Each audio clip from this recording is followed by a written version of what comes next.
during the time of year. It's been hot all week here. Got a minute. Heat index. Heat Or index. better yet, been 400 fever of 103. 71. That fits even better. Intro time. This is some pretty good elevator music. Grab a cold one if you got it handy. I might not be the most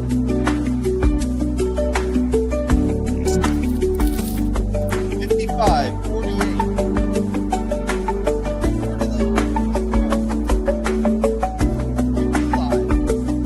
Hey, buddy, the Wrangler podcast is live in approximately 12 seconds. Remember, you can access it from my page, or you can just search it. Daniel J. Williams, Scripted Wrangler Podcast is what you'll see on YouTube. It's going to be a good one. All right, so I guess it's going to be slow. Welcome to another Friday night. We are on. Feedback. We are live. And Pamela is our first in the chat. So she gets the Rustic Supply Company decor. Those are so sweet. A cryptid, which, Bruce, I've got some for you too.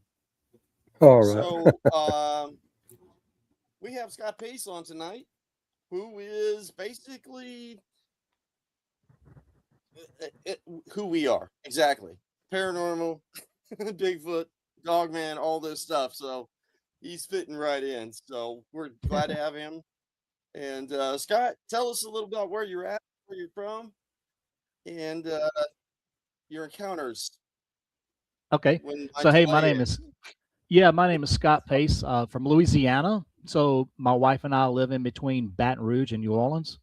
And so most of my experiences happened in central Louisiana, which is north central Louisiana, which is Kisatchie National Forest. And that's where we have a hunting lease at.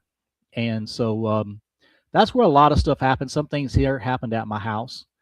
And most of it happened up there in Kisatchie where it all happened. But what really started it all, when I was a young boy, I was probably about 10 years old. My grandmother lived right close to, let's see, hold on just a second. Something came up on my computer. But my grandmother lived right close to Fort Polk, if y'all know where that's at. And it's out there toward Leesville, which is West Louisiana, central West Louisiana. And I went and stayed with her during Thanksgiving. I was about 10 years old. So that had to be about when I was about 1977. I went and played with my cousins and stuff one day, and I came back that evening. It was kind of getting dark and everything. And when I came home that evening, we kind of just went right back to bed, and it was cool. I remember it wasn't real cold, but it was cool. So we slept with the windows open, and she had a board and batten house that was like right off the ground and everything, about 2 foot off the ground. And I remember going to sleep that night, and when I went to sleep that night, they used to have what they call open range. So cattle would roam and stuff around there and everything. She had a little wire fence around her yard, but it really wasn't all that great and everything. But I remember going to bed that night, and I heard something walk around. It was kind of heavy, and the moon was full. I'll never forget that. The moon was real full. And so I talked to her, and I said, Grandma, I said, I hear something walk around. She goes, oh, boy, just go to bed. I said, that's nothing out there. Well, a little while later, she had like a 3x3 wood window, had the old metal screens in it. And I see this face come down, and it did just like this. And it looked inside the window. And I remember screaming and jumping into bed. She had two beds right next to each other. I jumped over in her bed and just screaming and hollering, going crazy. I said, there's a monster in the window. So that was my very, very first encounter from a young age. But what's ironic about that was I did not remember that until after my 2019 encounter. And what I did was I went into full research mode, and I had seen the picture of what I would call a werewolf. And it was a mannequin head that's over in England. And what I saw was the same that I saw in that window, and it clicked right then. But really what started everything in 2019, I had some things happen before then, little things come up. And in 2009, I was working offshore, and my cousin called me, and I hunted most of the time, almost every season, everything. And he called me up and said, hey, man, you coming up for this hunting season? It's starting to get late in the season. He said, come get you a deer. And I said, well, we got a lot going on and everything, but we're fixing to get a little break. And he said, well, come on up. He said, we'll get you on a stand. And he said, what I can do is I can run the dogs through. And he said, we'll run the dogs through the lease and everything. And he said, we get you a deer. I said, all right. So anyways, I went ahead and left South Louisiana, came up there to North Central Louisiana, and I'm sitting in a deer stand. And sure enough, that morning came, nothing happened. I'm sitting on the leaning tube. All of a sudden, he starts looking. I texted me. He said, okay, I'm going to let the dogs through. So all of a sudden, the dogs start running through. I hear them barking. They're coming right at me. And I hear something coming through the woods. But when it comes to the woods, it stops. And when it stops to my left. Then the dogs stop barking and they turn around and go back to him where he's at. They had a laydown yard where they used to log and stuff on the property that we have. So we have a 40-acre lease up there. And so I got out of my deer stand. I went to a logging trail. I began to walk up this logging trail. So I walk up this logging trail and I didn't hear anything, didn't see anything. So I started walking back down. And when I did, there was a hole, just like a hole in the briars and stuff in the weeds. And I looked through and I see this thing sitting down. It's looking down. Now, the shoulders look just like what you would call a Bigfoot, but the head was different. The head had a snout on it and it had 2 ears on it.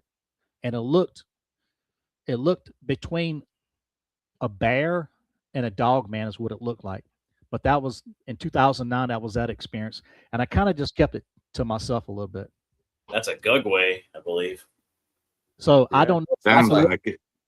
Yeah. It was huge. It was big. It was squatted down.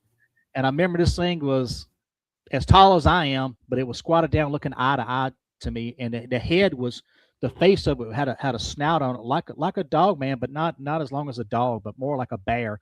But the head was almost human looking, but it had 2 pointed ears on it. And it was black and brown. I'll never forget that. But at the time, this is funny. At the time, I had old Tasco 3x9 scope on my rifle. So after that, I went to Cabela's and bought me a better scope and put it on my rifle because I didn't know what that was. But my cousin, I went back around after that. I left immediately. I didn't go back to the deer stand. I went back to where he was in the lay down yard. And he said, "You see anything?" I said, "No, I didn't see anything." He said, "You see no deer?" I said, "Something ran through over there." I said, "Yeah." I said, "It must have got by me." I said, "I didn't see anything." So I had quite a few things happen. I'd walk into the woods and sometimes I'd have things parallel me and walk on the side of me. But nothing really got to me until about 2017. In 2017, we went through a hunt lease and it was in September and we was cleaning up and everything. And one of my cousins decided he wanted to make an entrance to where the national forest is and where a hunt lease was. And it was kind of like a big briar patch. And so he took his tractor, ran through. And when he ran through at that time, I remember smelling something stinky. I mean, just really, really stinky. It smelled like something dead and urine and some kind of feces all at the same time is what it smelled like. And I was like, golly, what is that nasty smell? And so he had got low on diesel. So he told me, he said, "Look, I need to go back to the house and get some diesel." So at the time I had my golf cart. And he said, "Well, just bring me back, go to the house, and I'll go get some diesel, and I'll come back on my four-wheeler." So I said, "Okay." So he went back to the house and grabbed his four-wheeler, and he came back and everything. And so now he's got his tractor sitting there, and he's got the four-wheeler, right? So he fills up, and he said, "Well, go ride around the rest of the lease and go see if you see any weeds or anything we left, any briars, and take that big." We had a big steel weed eater. And he said, "Go cut it up and clean it." So I said, "All right." So I'll go ride around everything, checking all out. Well, I get to this one area, and something tells me to stop. So I stop and I get on, I look around, I start looking on the ground, and I see this one footprint. Now that one footprint started all this. It was about as long as an air conditioner. I'm looking at an air conditioner register right now on my wall. It was about that long and about that wide. And I remember walking up to it and jumping up and down on it. It was in pine straw. And I remember jumping up and down on it, trying to make a print next to it, and I couldn't do it. But you could see the perfect foot, like a perfect foot on there, and the toes and everything was on it. So I went and got my cousin. I brought it back. I said, "Look at this right here, man." I said, "This looks kind of strange." And he looked at it and he looked around. He said, "Where's the other footprint?" I said, "I don't know." I said, "I only found this one footprint." He said, "Well," he said, "they've been logging over there and everything. They might have, somebody was probably walking barefoot." I said, "Really?" I said, "I don't know if anybody on a logging area. No, I said, "That's crazy. They got to wear steel-toed boots and all that. They can't do that." And he was like, "Well, I don't know." So he just kind of blew it off, And this is where it kind of starts a lot of stuff. So he brings his tractor back, and I pick him up and bring him back, and he gets us forward and starts going back. Well, on the way back, I start leaving and going back on this logging trail, and I start hearing something to my left. So I shut the golf cart off and I stop. I have a gasoline golf cart, it's all jacked up. And so I look to my left over there, and I hear this crashing going through the woods. I'm like, man, I said, I don't know what that is, but it sounds bigger than a deer. It sounded like a big cow or a bunch of hogs running through the woods, you know? So we'll speed up and go to 2019. So 2019 season rolls around, and it's muzzle loaded or primitive season. So I'm sitting in a box stand, and the box stand, this particular one is on the ground. It's not up in the air. And so my cousin, he's handicapped, had some back injuries and stuff like that. And my wife, she's handicapped too. And so we had a stand for them both to get into. So I just so happened to be hunting that stand.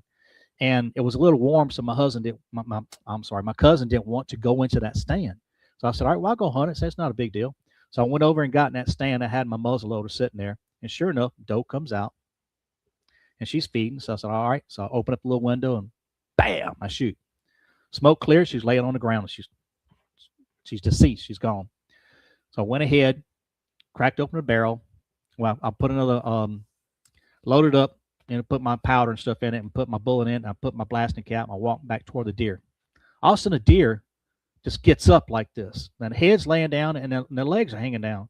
And it just takes off. And I look like, golly, I said, what in the world? And I'm trying to process all this stuff in my mind. Well, in my mind, I just made a bad shot. So I went over there and looked where she was, and there was a big old huge puddle of blood. I mean, it took off. Whoever it was, it just took off. So my cousin called me and said, would you get that deer? He said, it sounded like you hit it because it makes a thud whenever you hit a deer. You know, I said, man, I made a clean shot. So I don't know, but it looks like she ran off. Well, later on, I found out that something had actually stole my deer. And I talked to late Terry Arnold, and he told me the same thing happened to him, that he had a deer stolen from him too, or a couple of them. So anyways, the following weekend, this happened. So I go back to the same stand, and I'm sitting there. And Friday we hunted, nothing happened. And then Saturday rolls around. Saturday morning happened, nothing happened. But Saturday evening, I'm sitting in the same stand, this box stand, and I'm looking straight. And the sun's beginning to go down. It really nothing happens. It usually gets dark about 6:30 at that time.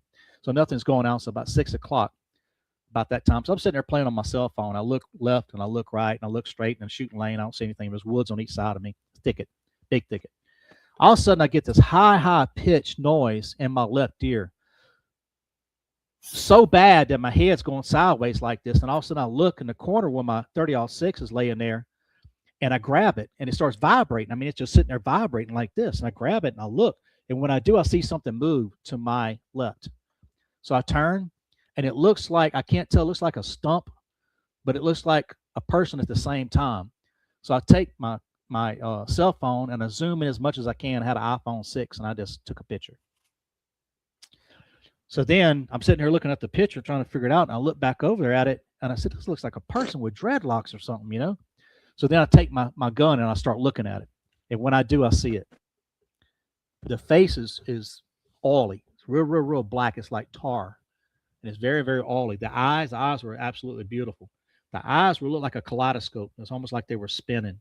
And the eyes were orange and yellow. Very, very beautiful.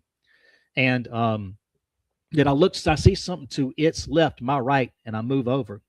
And when I do, I see this thing that looks like a person with hair on its chest, but then I see the face. And the face is real long. It looks like a wolf head, like a dog's head. And it's just huge. So I'm looking at my 30-06. All of a sudden, this happens. It said, put the gun down, or I'm going to come over there and tear the building down and kill you. And I'm like, what? Also, the Bigfoot, this is when mind speak comes in. All of a sudden, the Bigfoot turns to it and says, stop. His finger's not on the trigger. Now, look, guys, I'm 40, 50 yards away, and my finger's like this on the side. It's not on the trigger. I don't put my finger on the trigger until I'm ready to shoot. You military guys, y'all know that. You know, my finger's on the side. Yeah. I'm just looking at, I'm just checking things out. So my hand's right here, okay? So I'm looking at it, and they begin to go. He said, look, quit messing with him. He said, he's just checking us out and everything. So I'm like, what in the world is going on? And him and the Bigfoot, the dog man and Bigfoot are sitting there going back and forth. And they're talking to each other, right? And All of a sudden, the dog man turns toward me and begins to emit something like the spirit of fear. And all of a sudden, I start shaking like I'm cold. If you ever get really, really cold and you start shaking, and it wasn't cold, it really wasn't. It was cool, but it wasn't cold. I began to shake like that, and he said, "Stop, leave him alone." So that told me right there they have the ability to do that. And all of a sudden, I began to get this other thing coming to me, like the Bigfoot begins to just emit this to me, like love, peace, joy. He said, "Calm down, everything's going to be all right." Right after that, now all this happens, and it's getting the time is passing on. Okay, it's getting close to 6:30 because the sun's going down, and I'm kind of getting freaked out about this time. So, anyways, I hear this other voice. This other voice says, "Leave now," like a more authoritative voice, like "Leave now." And all of a sudden, I have a little backpack. I put it on and grab my rifle, and I bust out of there. I don't run, but I'm boogieing. I'm going as fast as I can. So this is what's weird. The way I had it was I had to go this way and turn, and where they were, they paralleled me out. Well, come to find out, there was more than one. I think there were at least two dogman and at least two Bigfoot, and they were following me out. So it's probably 4 or 5 together. And I was going out, and I could hear my cousin on the other side of the lease. He cranked up his he cranked up his 4-wheeler. He starts hauling tail. Well, he don't stop. He just boogies it. Let's go, because usually we go in and eat after that. We're ready to eat dinner and all that stuff. So he's boogieing. So, anyways, I get on my golf cart and I'm sitting there and I'm looking toward the woods. It just so happened my golf cart's pointing toward the woods, and I'm looking at them, and I can see the trees moving like they're fixing to come out. And I said, "Look," I said, "y'all may kill me today, but I promise you, y'all know what this 30-06 can do. Y'all seen it shoot deer." And I said, "I'm gonna blast holes in all of y'all." And I said, "Y'all gonna feel the pain this 30-06, but they never did come out. Never did." So I get back to my cousin's house, and he's like, I'm shaking at this point. Yeah, I don't know what to do. So I said, "Look, something came up. I got to leave." He said, "What?" He said, "You gonna leave?" I said, "Yeah." I said, "Man," he said, "You ain't even shot a deer or nothing yet." He said, "You got one more day to hunt." Or, I said, "No." Nah. I got to go. I said, "Something came up." I said, I just need to go. He said, "Okay." So I grabbed all my gear and all my packed my gun up and everything, and hurried up through it in my truck. And I drive 3 hours, and I go from north central Louisiana to South Louisiana. And it's 11 o'clock when I walk in the door. So I open the door, walk in the house, and my wife's sitting there looking at the TV. She turns and looks at me. She goes, "What in the world happened? What are you doing here?" I said, "She goes, you get a fight with somebody?" I said, "No, I don't fight with none of my family. You know that." And I said, "Something happened." She goes, "What?" I said, "Cut the TV off. I got to show you this." And so I said, "Come look at this picture." And I showed her the picture. She goes, "Oh my God." I said, "This is what happened." So I began to tell her the whole story and everything. Well, I started having like issues. Like in my mind, I was trying to process everything, and it really got pretty bad, And I got to the point to where I thought I was going to have to go get some kind of help, because things were happening and everything.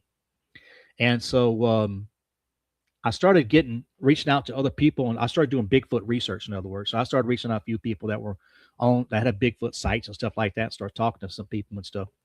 And so one of the guys I reached out to was a late Kerry Arnold. I talked to him a little bit. And then I also talked to Barry Webster and Derek Webster. I talked to those two. And eventually I went to their res and spent some time with them. But it's amazing how they came to me later, right after that. Right after they came to me, and they came to my house, and they started talking to me and said, "Look," they said, "we know you're having a hard time with all this stuff and everything." In other words, the Bigfoot did. And I know they could do that. So they came to me and started mind speaking to me. And they said, "Look, everything's going to be okay." And they said, and I said, "Well, I don't understand. I don't comprehend. I don't process all this stuff." And they said, "Well, it's like this." They said, you got a phone, right?" And I said, "Yeah, I got a phone." They said, "Do you know how the inside of all that phone works?" I said, "No, not really." They said, "You just accept it, right?" I said, "Yeah." They said, "Well, it's like this. It's not what you believe. It's what you're willing to accept." And I said, "Oh, okay." I said, I got it and everything. Well, it wasn't long after that, they came and they cleared our hunting lease, okay? And when they came to clear our hunting lease, my cousin called and told me, said, "Look, they're fixing to cut all the wood and everything there." And they said, "No, we can do about it." So I said, "Okay." So anyways, I'm sitting there one morning, Saturday morning, drinking a cup of coffee. I had a rough day, rough week at work and everything. And I used to do mechanic millwright work, stuff like that. I'm retired now. But anyways, I'm sitting there drinking my cup of coffee, and all of a sudden I get this same thing, high-pitched noise in my ear. And all of a sudden this voice comes to me, and he said, "Why did you cut all the trees down?" And I said, I didn't cut the trees down. I said, I didn't do that. And I said, what do you mean? He said, well, all the trees are cut down. I said, yeah. I said, that's other people own that land. I said, I don't own that land. I said, I can explain it to you. And I said, we only go there. So you only see me go there about 4 or 5 times a year. That's it. And I said, once I get my deer, I said, then I'll leave and I don't come back. And they said, well, that was our home.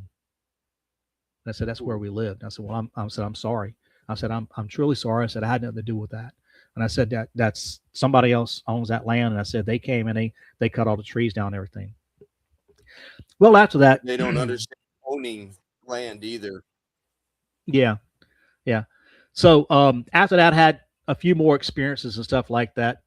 And they would come. And so I began to buy people's books and stuff like that and read them. Couple of, I can't remember all the authors' names, but I bought quite a few books and started reading those and then reaching out to those people and talking to those people and everything. And then 2022 rolls around, and I've been having a few little experiences in between there and stuff like that. Like one time I went to one box stand, I went inside there, and as soon as I sat down, a stick hit the back of the door. Like they threw a stick and let me know I was there. The same stand, I'm sitting there looking at it, and it's a stand on the top of a ridge looking down to a creek.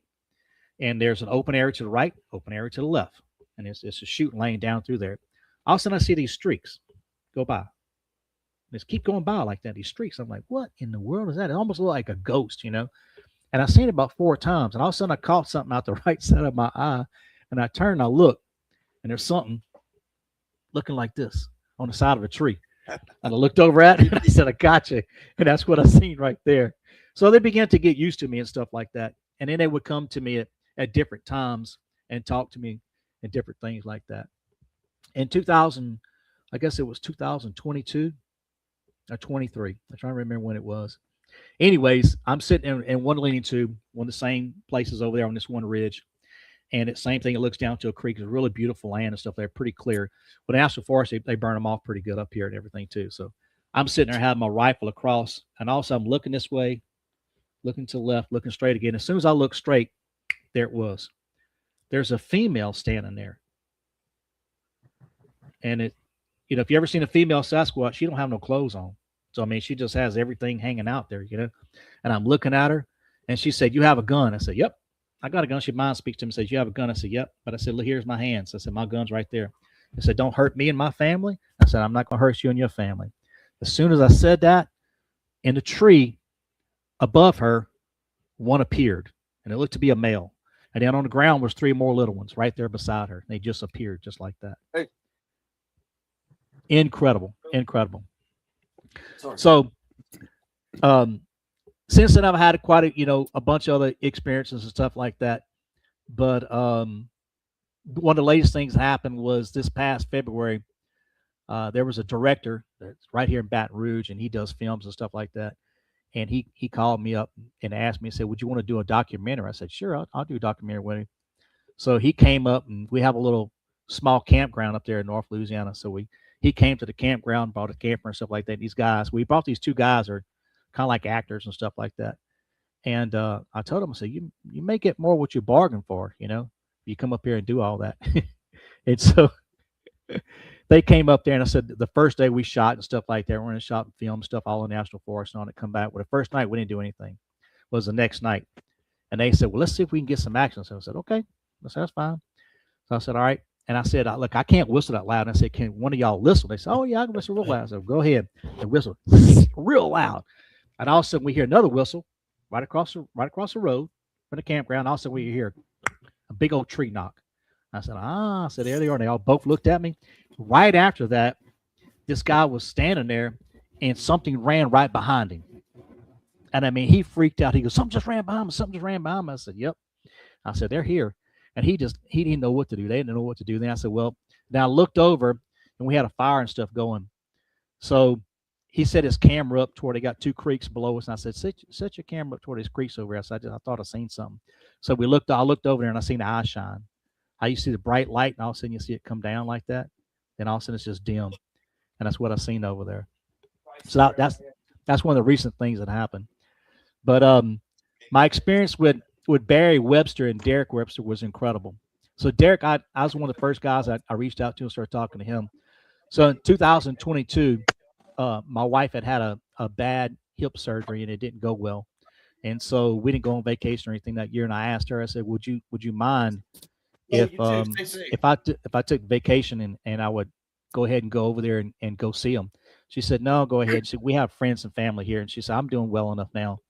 And so I took vacation. I went up there and I went to Omaha, Nebraska, flew in there, and then I went to Macy, where where their reservation is. That experience there was the first and last time I did any like big research, like y'all talking going back to the LBL and everything. I never want to do any more after that. I was one and done. I got there the first night we get there. Man, it's cool. It's kind of chilly. It's in the beginning of October. It's in Nebraska, and that wind is howling, man. So I brought my hunting gear, my bundled up and everything, and we had a little camper we were staying in. And so me and me just talked. We were talking, and so we stayed at this campground that was over there, and we sit there, and he got up about 12 o'clock. And he said, look, man, I got to step outside for a minute. I said, all right. So he went out there, and all of a sudden he opened up the door. He said, put your jacket on. I said, come out here. I want to show you something. So I said, okay. So I get out of the camper, close the door, and I look. As soon as I get there, about 9-10 feet off the ground, I see these two beautiful eyes. And they're just doing this like a kaleidoscope in a white and blue. Gorgeous. Immediately, I don't know how this lady knew I sang a little bit, but she said, sing a hymn. Because I used to sing in church and stuff like that. She said, sing a hymn. So I said, okay, I'll sing a hymn. So I began to sing this hymn for her and everything. All of a sudden, these two little figures rose up like this, had the eyes shine too. And he said, well, just talk to him and everything. So I talked to him. I said, look, my name is Scott Pace. I came a long way to see y'all. And I said, whatever y'all want to tell me, whatever, you want to impart upon me or whatever. So I'm here to receive. I'm just here to learn. And he said, well, you can stay out here as long as you want, but I'm cold. I'm going back inside. I said, well, okay, I'll go back inside. Then he said, we're going to have a big night tomorrow. So all the crew is going to be here and we're going to get all of our team here. So I said, okay. So I went back in. And what was funny was he said, when we go to sleep now, he said, they may come by and slap on the side of the camp or something like that. I said, but they didn't do that. They didn't do that at all. In fact, they came over and I kept telling them, come in the window. Let me take your picture. Come in the window. They wouldn't do it. But they got on the camper. I counted it. 1, 2, 3, 4, 5, and they stopped. Now I don't know what that meant or what it was, but they would do that, and they would do it again. 1, 2, 3, 4, 5, and it stopped. And I was telling Barry about that the next morning. I said, "You didn't feel that camper rocking?" He said, "I didn't feel it. I was sleeping." I said, "Man, they did it the whole night." And I was like, had so much energy and stuff. Then I was just like, like I drank an energy drink or something. So the next evening, oh yeah. And then next evening, we went and ate dinner with their team came in and stuff like that. And so they have a YouTube site that you can go to, and it's called Nox, Nox Gigas. Have you ever heard of that? You ever heard of that one? It's no. Yeah. What was it? Nox, Nox Gigas, Gigas. Nox. We'll look it up. Gigas. Yeah, and the guy that has that, that's part of their team and everything. But this guy's name is, I don't know if I don't want to butcher his name. His name is Richard Soul or something like that. That's how you say his last name. I can't say it right. I apologize. But anyways, they all came out, right? So we started talking everything and had two different vehicles we were riding in, and I happened to be with these two guys that were professors at the University of Nebraska, and then I rode with Derek, his brother. Got to know him, and me and him talked and everything at dinner and stuff. He wanted to ride and talk to me and everything, so I told him about stuff. He was pretty intrigued with all the stuff that happened to me, and he said, "Well," he said, "get ready because he said you're going to have some things happen here too." I said, "Really?" He said, "Oh yeah." So we began to get back on the res and we began to go up some hills. When we came to this one hill that we were all looking, I happened to look left, and there was this ridge that went up, and the eye shine, y'all, was incredible. I mean, incredible. So I tapped on the guy's shoulder. He was driving. I said, "Stop." I said, "They're here." So we looked up, and he said, "Okay, yeah, we got to pull off up here." So they pulled over, and they went down a little logging road. We parked, and we got out. So they got out. Barry and Derek walked up, and Barry said, "Come on up, Scotty." He said, "Come on up, talk to him." He said, "Just introduce yourself to him. That's all you got to do." And so he began to speak in his native language to him. And then I walked up and said, "Hey, I'm Scott Pace. I'm just here to learn whatever y'all want to teach me. So I'm here to learn." All of a sudden, you looked up on a hill. Some of the eyes were white, some were blue, Some were yellow, and no, I'm sorry. Let me take it back. No, that's not right. Some were red, and some were orange, but they weren't yellow. And so all of a sudden, the more we started sitting there and talk to them, then all the eye shine turned to white and blue. They all went away, like they weren't scared or whatever. That all of a sudden, something happened, and I can't explain. But Barry said they were the ancient ones, and we seen these 4 eye shines that came down, y'all, and they didn't walk down, they glided. There was 4 things that came down in front of us, and they were right in front of us. The only way I can explain this is I have a 2-story house. You can see the peak right here, okay, and it's probably 26, 27 feet to the peak. I have 10 foot downstairs, and up here is probably like 12 or 14 feet, whatever it is, 16 feet, whatever it is tall. Okay. These things were that tall. Because if I was standing on the ground outside and looking up at the peak of my roof, it was the same thing.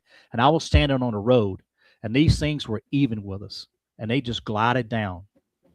And then one tried to come around on the side of us and tried to walk up on us and everything. And Barry and Derek went over there and started talking to it.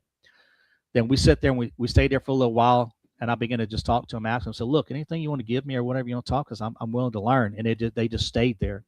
Then all of a sudden I look at this one, and this is incredible. I look up at this one, there's one looking on the side, and I just stared at it. It's like for some reason I was locked onto it.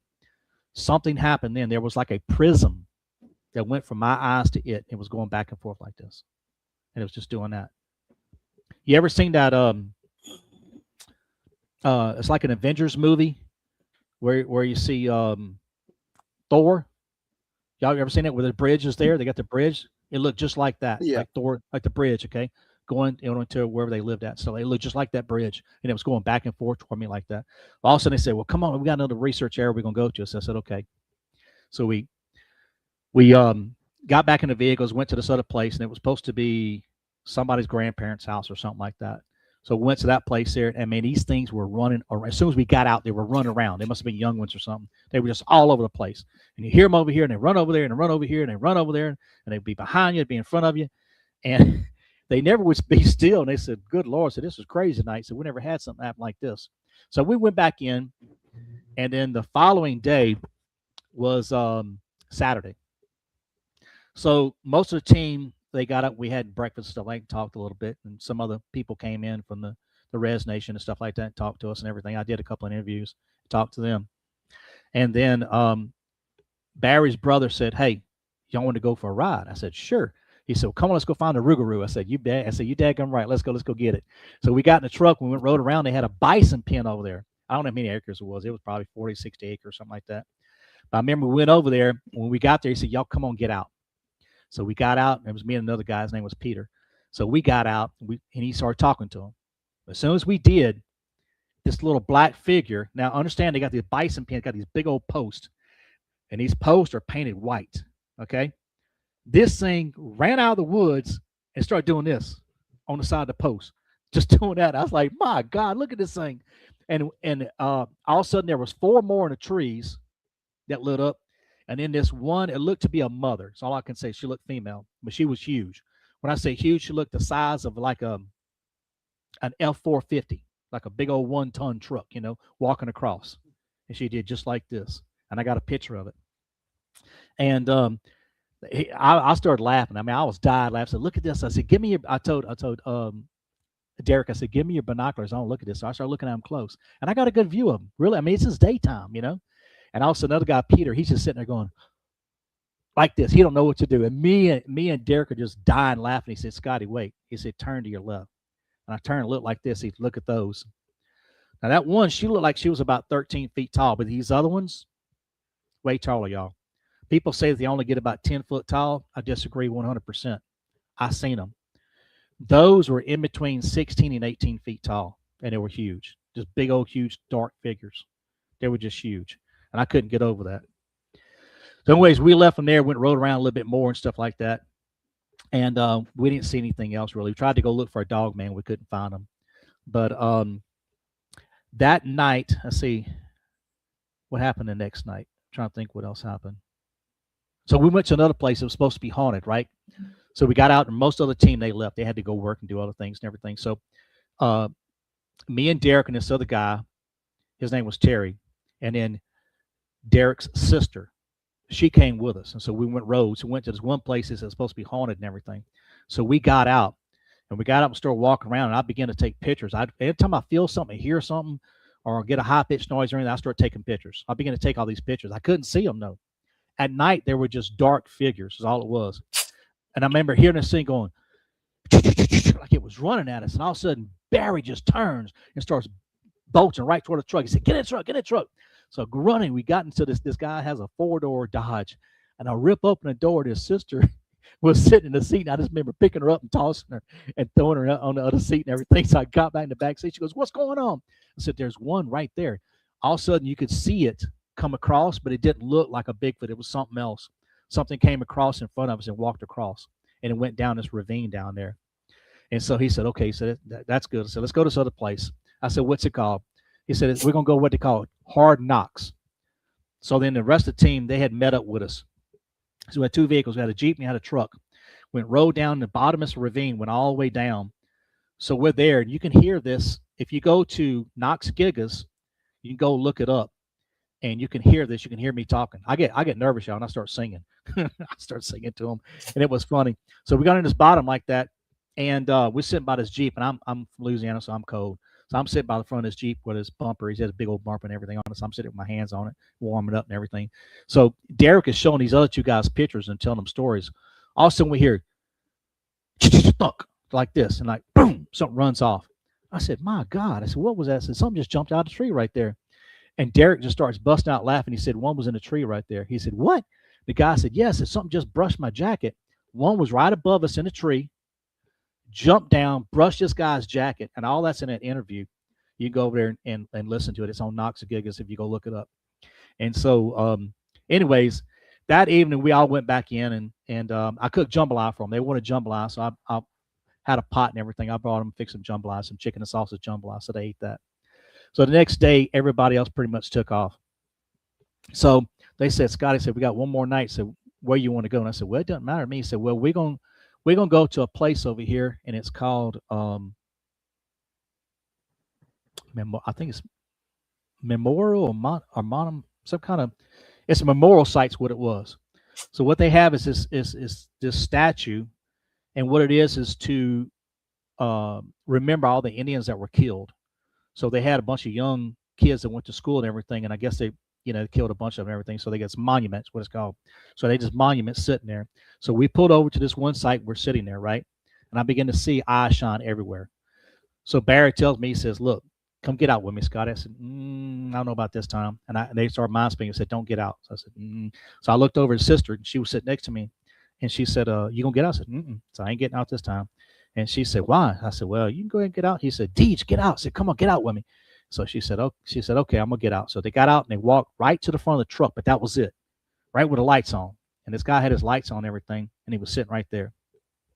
Well, I had my phone with me, and this guy was smoking a cigarette in the front seat, in the driver's seat. He wouldn't get out either, but he smoked a cigarette and he rolled his window up, and he had all the windows up. I said, "Please leave mine down." He said, "What?" He said, "Don't do that." I said, "No, just leave it down. It's gonna be okay." So sure enough, I'm sitting there, and every time I feel something around me out my window, I'm taking pictures. I'm just flashing. I don't know what I'm seeing. All I see is eyes shine every now and then, and these dark figures. All of a sudden, y'all see this thing in a mirror, and it's walking up the side of the truck. This thing reaches in the truck and tries to grab my phone. I took a picture of it, and I moved my phone. I said, "No, you can't do that." And that thing just stopped and looked at me, and I could see it as a silhouette.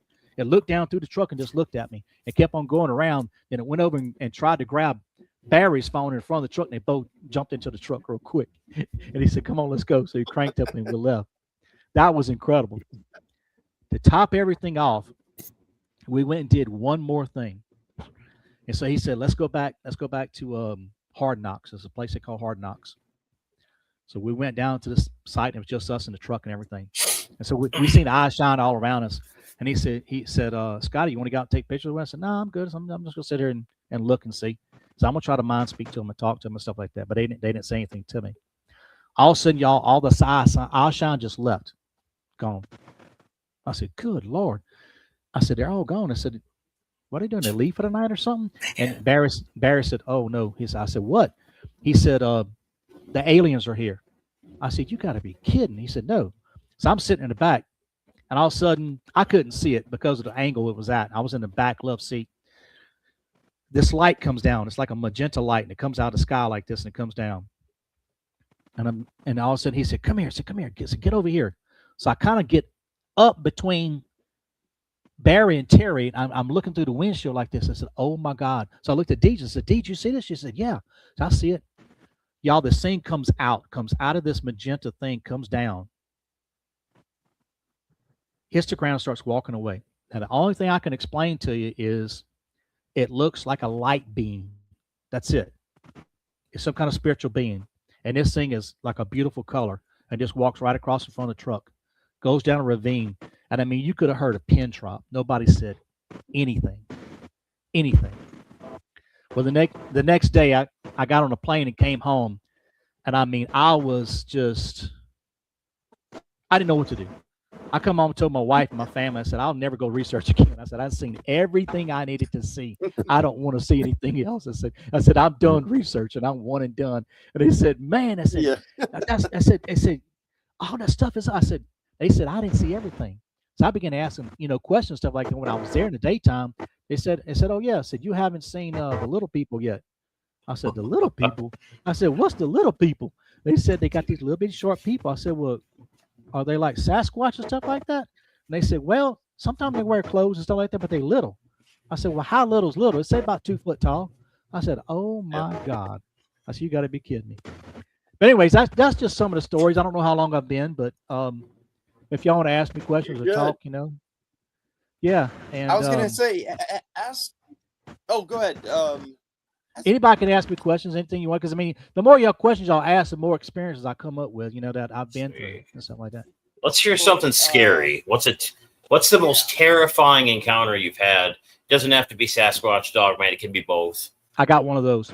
So right after my dad gave us the land up in North Louisiana in 2019, it was pretty thick, and I thought me and my cousin could go up there and start clearing it off and everything. I was wrong. It was hot. I'm about to die out there.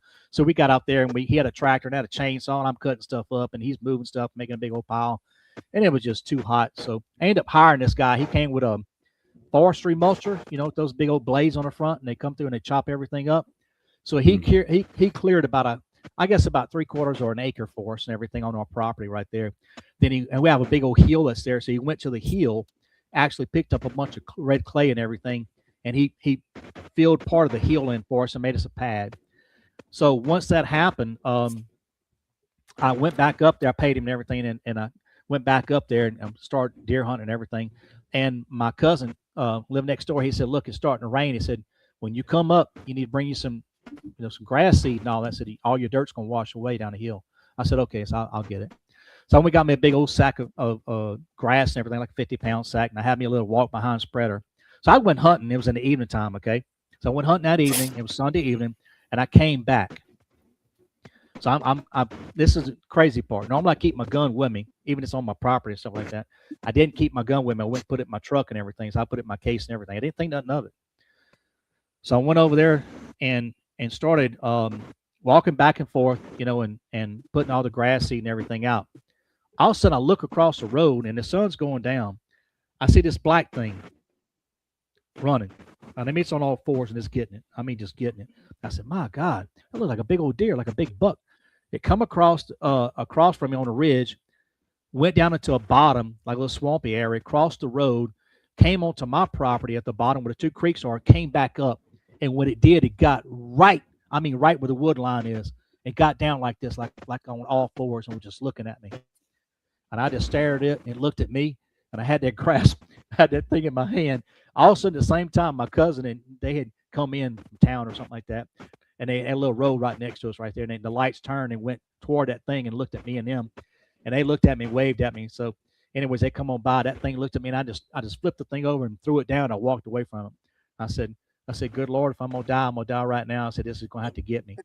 But it was one on all fours, and it got down on all fours. I mean, this thing was hauling tail, but you could hear it running through the woods, and it sounded like a bull coming through there.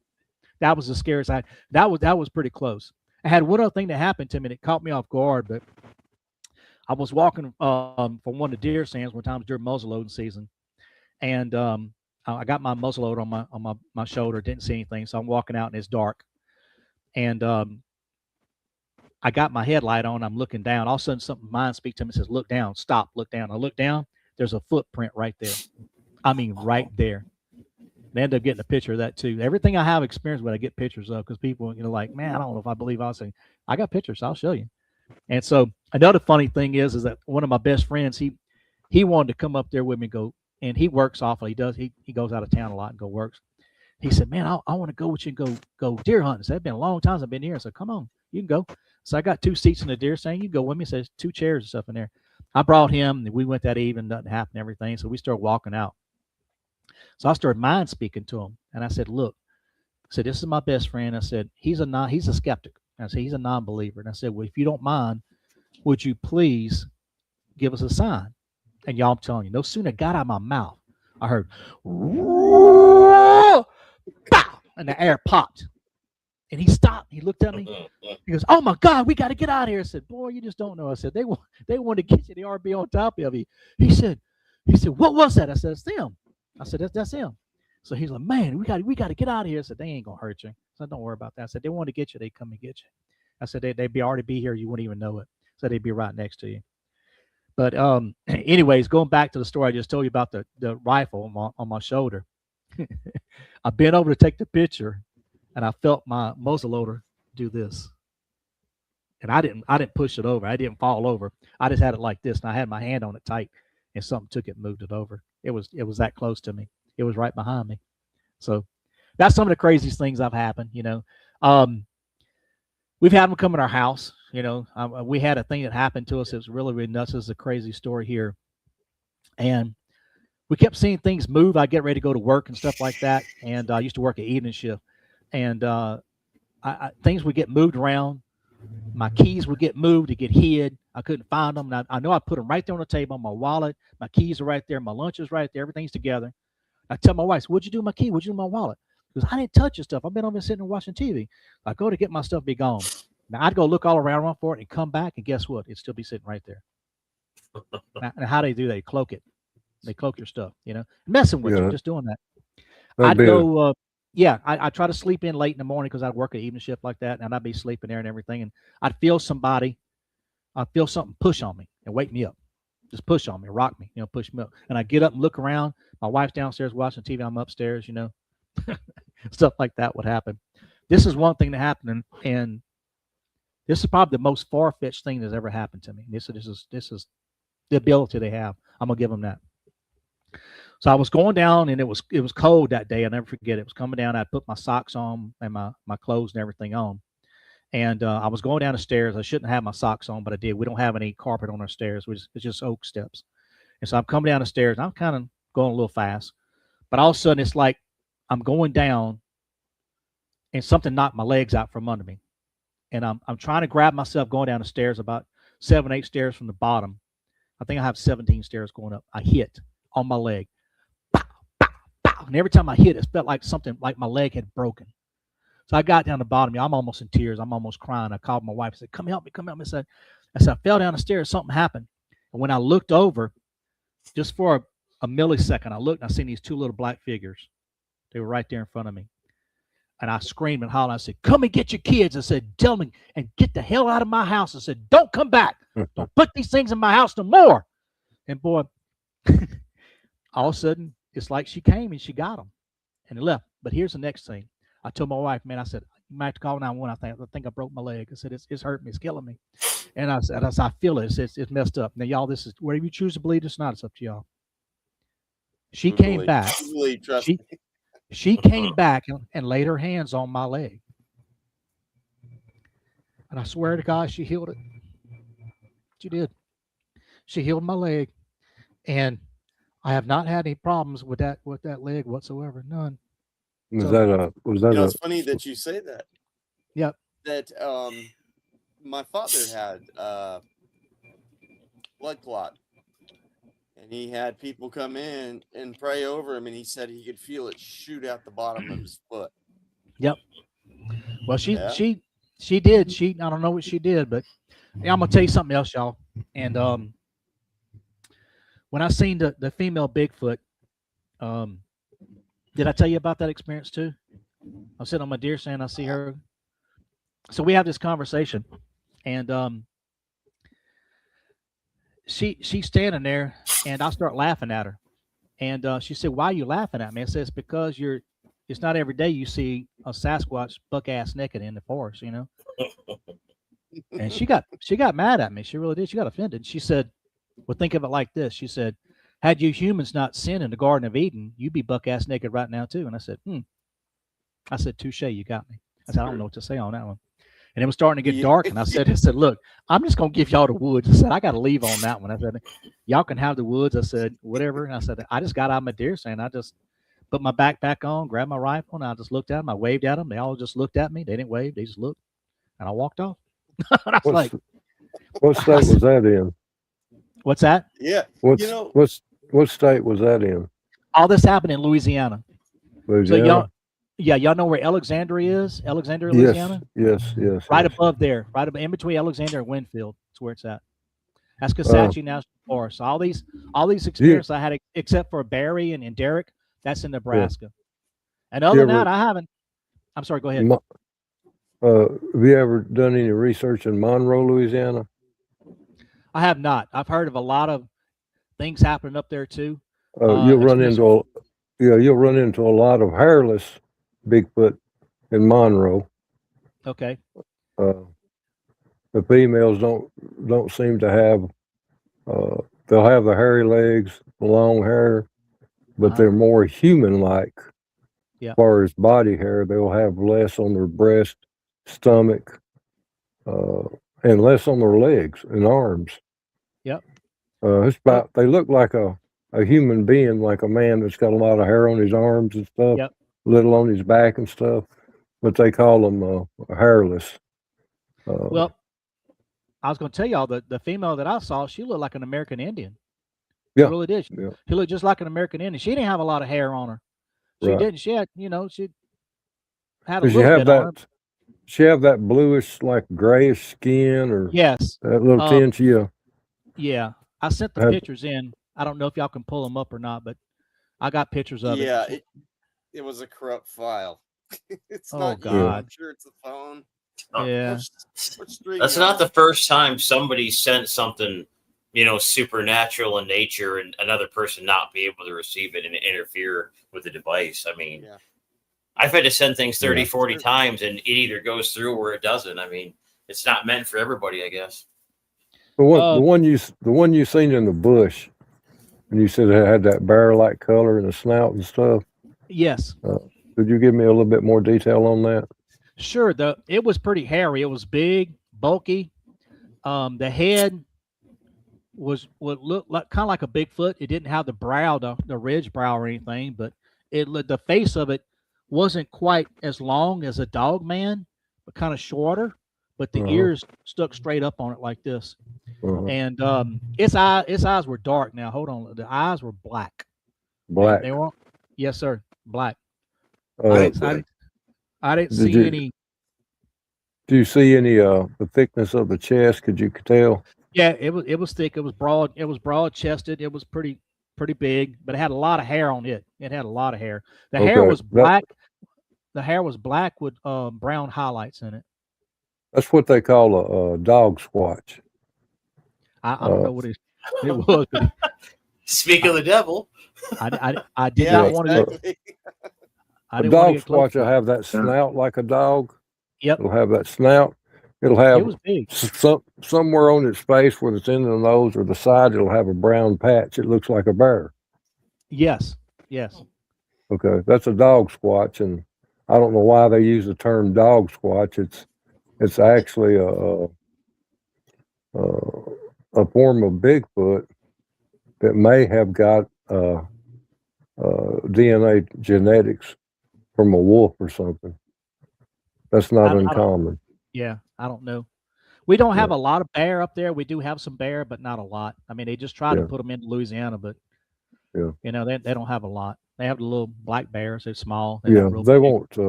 Bigfoot or Dogman won't breed with bears. So Yeah. what you seen was a dog squatch. Yep. A lot of tree breaks. a lot of glyphs on the ground, a whole lot of glyphs. We get a lot of that up there. Some tracks, I send the pictures in. That tracks. I'm sorry, couldn't get the pictures, but I had a picture of a dog man and a Bigfoot right next to each other. Did you Right next. on the tracks? What do the toes look like? The toes, Mhm. the Bigfoot was kind of a smaller one. It wasn't all that big like a young one, but the Uh-huh. the front paw on it looked, and it had like a dew claw on the back. It had like a big old wolf's track in the front, and then the back of it. I'm pull up, look at it, and see. But it had like a something in the back. It was long. It was long and skinny, and like this. Yeah. The dog Mhm. man's track was on it, but More like a kid's track, but narrower, but long. yeah, yep, Yeah. correct. And then Yeah. then the Bigfoot wasn't. I think it was a juvenile. It was almost like it was walking a dog or something, you know, because they were right next Right. to each other. And what was Right. funny was my cousin had wanted to go in a different area than where we were. He wanted to go look and see. And so we rode to this one area, went road, and we started seeing these trees that were bent over like this. And he said, Mhm. "Well, how in the world they do that?" I said, "Well, come on over to the tree. I'm gonna show you something." I said, "Look at that tree. What do you see?" We said, "Well, all I see is it's bent over." He said, "The wind could have done that. The ice." I said, "Well, yeah." I said, "But it's kind of pretty much springtime right now." I said, "Come here and walk to this tree." Went to the tree, and you see the pine bark on it. Then you would see a spot where it was rubbed off. Then you go up about 3 foot, and there's another spot up there that's rubbed off, like they had grabbed it and done this, you know, all the way down with it. And so I Yeah. showed him that. They'll give it a slight twist. Yep. Yeah. And that's what it looked like. And so right next to that was where the tracks were. And I showed him, I said, "Look down here, Mhm. right here." He said, "Oh my God." I said, "Yep, they're right here." I said, "Here, they've been here, or they might be here with us now." I said, "I don't know." But I usually get a high pitched noise. If they're around, I get a high pitched noise or something if they're there. Yep. Is this an area you Uh, normally go into? Well, we have property up there. It's on our family property and stuff, but they come to me all the time. Last time I was up Okay. there about 3 So weeks ago. they know you then. Yeah. Oh yeah, they know me. Yeah. Most That's definitely. that's a good way to once you introduce yourself in there, especially if you're on your own farm, they get to know you.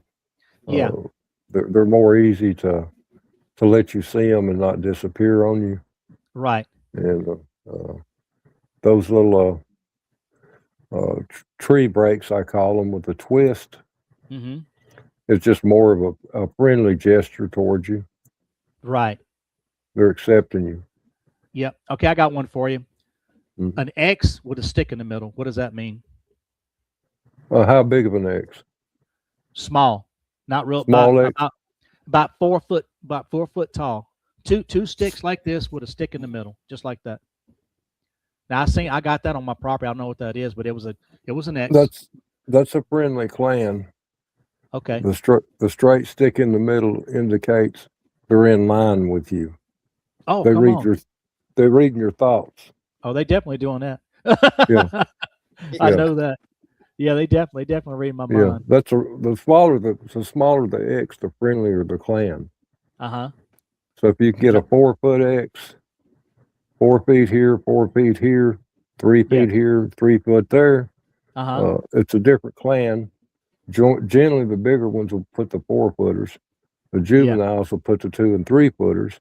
But Okay. when they put that in that straight stick in the center of that X, Yep. then they have read your mind and know you have good intentions.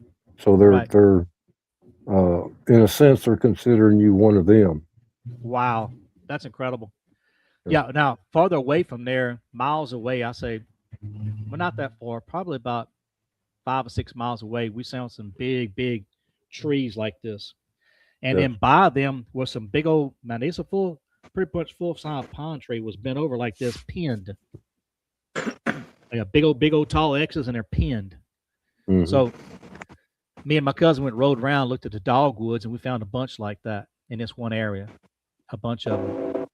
So when you got them turned like this and it's pinned, what does that mean when they're pinned like that? If they're using dogwoods, this might sound a little crazy, but I've done enough investigations and researches to deal with them. those really believe in God. When you go to those areas, just talk out loud about the Father, Son, and the Holy Ghost. Yep. Okay, that dogwood is a resemble. They respect God, the Son, and the Holy Ghost. Yes. So they mean no harm, but they're testing you to make sure you don't mean any harm. Right. Well, this is in a different area that we go ride in national forest, and you Yeah. can just ride for miles and miles and miles. It's in a different area, but that's some really big pine trees. I mean, Yeah. big, like full size Big. pine trees were bent over like this, and then they had some other Yeah. pine trees that were pinned, and then the 15 dogwoods. Yeah, 15 to 30 feet is what you're going to get into on them Oh yeah. on the pine trees. Yep. Generally, on that, if you'll gift them an apple, try to get something around there that they know what it is. Mm-hmm. Once you start doing that, then your encounters will get closer and get better. It's very interesting. Oh yeah. How they communicate to you. Now, Right. if you get into a spot like that, and you hear, you know what a tree frog sounds out at night? Tree frogs. Yeah. Oh, they're all over. They're all over there by Okay. my camp. Yeah. They use the tree frog sound on close-up communications. Yep. The ones I met with down on the Cumberland River here in Tennessee, the females use a tree sound frog, and then when they scold the big ones, the alpha male and the bigger males, they'll use a chatter. Okay. Okay. That chatter sometimes will sound like a squirrel call in the middle of the night, a squirrel barking. Yep. But it'll be broken chatter. Yep. I hear that. I've heard all that. That's what's incredible. And especially at night with the tree frogs and everything. I've heard a lot of that. Now, I'm going to tell you something else we heard, and all that went silent. And I think that was a dog man coming through. But we get a high pitched noise. And actually, last time me and my cousin were sitting out, we had a fire going. So it was a late spring. And all of a sudden, we heard all that noise there, the frogs and everything. And all of a sudden, they went quiet. And we heard that high pitched noise. And then after that, we heard sound like coyotes down by a creek further away. A bunch of them. I've heard that too. What? I didn't think nothing of that. Sorry to interrupt. I just had to. No, that's fine. Look, I'm telling you, if you get a deeper coyote voice in that pack, yep. then you've got an experienced dog man there. Yes. He's going to have a deeper voice that stands apart from the rest of them. Oh, geez. Correct. Yep. Yep. And it's funny because one of my other cousins. I got to start a new group now, Urban Dog Man. Yep. And look, my cousin has a drone. He started flying his drone around that area. I texted him. I said, "Hey, fly over the creek back there, see if you see anything." Yep. Yeah. I wish we had enough money. I'd get him a camera for his drone and get that night vision so he could see it. Because man, we could get some really good visuals at night. Right. And they're not. I'm not as expensive anymore too. They're about $100. Yeah. Where it's got the camera and everything that comes with it. So it's affordable to do anymore. I've got one of them, Daniel, but every time the wind gets up above the trees, I lose control of it. It won't stay on a grid pattern. Yeah. So you'll have to go to the $30,000 when it comes down, it leaves, and then comes back to its landing pad. It can withstand 60-mile-an-hour winds. I've got a buddy that has one. He is actually, I think he knows Harley better, but his name is what was it? I just had it. Black Mass Paranormal is the Brian Jeffries is his name. I'll send him something and ask him and see which one he uses because he's on Black Mass Paranormal. He has got some incredible shots. I've got mine sitting somewhere. I don't see it. I got a question for you. What does it mean when they bring you sticks? When the Bigfoot or Dog Man? Oh no, not dog man. I don't fool with no dog man. I've seen them before. That means I- they I- want to play They're not fetch. as dangerous. I ain't playing fetch with no Not dog as man. dangerous. Look, I got another experience I'll tell you real quick Okay. before yes. But look, I'm sitting there at my cousin's house, and I stayed with him. That was before we got our camper. Yeah. And so we got a fifth wheel and everything. Me and my wife did. So we got it last December. But right before that, I'm hunting. We're all there. I went hunting. I'm staying in his house. He has like a ranch style house right in front of the national forest. And so we hear those coyotes go off, and I hear that deeper thing, and I Mhm. hear his dog, as a German Shepherd, starts howling. And so we're sitting there, we didn't ate dinner, and we're watching TV and stuff like that. So I'm gonna go outside and see what I see. He said, you can't see nothing out there. I said, the moon ain't bright enough and all that. I said, well, let me just go see what I can see. So I went out, opened a big door, and it had a glass door right there, like what we call a storm door. Walked out there and closed the door. I'm looking at the dog. Dog's looking at me. And all of a sudden, he starts looking at the national forest again. He's looking straight. Then all of a sudden, all the hair on this dog stands up like a cat. His tail gets big. All the back of it stands up. And I look across the road, and there's two dog men going back to the eyes, yellow eyes. Now, wait, I ain't finished. Two more walk up. That's 4 dog men. And the yellow eyes are sitting there looking at us. And when they walk up, they looking at me. They looking at each other. They looking at me. And all of a sudden, the dog turns around. He has a little kennel. He goes and gets in his kennel. Well, about that time, I start getting spooked. I get this weird feeling. So I go back in the house. I could go back in the house, and the storm door locked. I'm beating on this door, man, the glass door. I'm about to break the darn door. I said, let me in. My cousin like, man, what's going on? He said, what we going crazy for? I said, I can't get in the house. He said, you cold or something? I said, what? I said, a little bit. Open the door, and I closed that door. Went got my 30-06 shot inside the house, and I loaded it. I'm looking out the window going, where do you turn things at, But yeah, 4 of them. Just because you're locked out. Oh yeah, I was scared to death, boy. I was having a nervous meltdown. But Good anyway, luck trying to explain that to him too. Describe the stick they throwed at you. It was just a plains. Well, this one stick they didn't. What I did was I got off my golf cart. I was getting ready to go hunt that morning, and there was nothing on the golf cart to seat. Okay, so I got my backpack, put it on. I put my headlight on, and I'm getting ready, and I can take my gun, take it out of my case, and I'm putting my magazine in and everything, getting ready to go walk toward the stand. But there was nothing on that seat because I rode in on it, and all of a sudden I looked down. There's a stick on the seat. It's just a plain stick, about maybe 5 inches long, not real big, but just a plain white looking stick, and that's it. Did it have But any?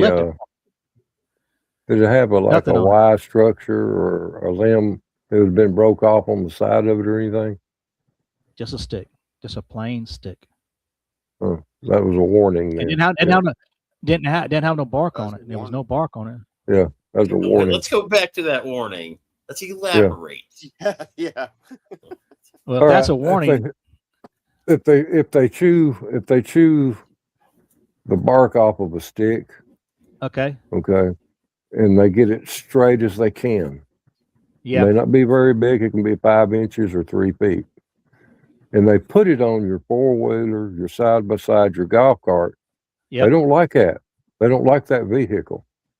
There's something about that vehicle they don't like. I wonder what it is. Well, I'll be. Yeah. So anytime you take those machines in the woods where you researching and stuff, it's not uncommon to find what I call a beaver stick. Because they'll peel all the bark off of it. Sometimes you'll get one that's shiny. They'll clean it so good it's shiny, and they'll lay it in the seat. Okay.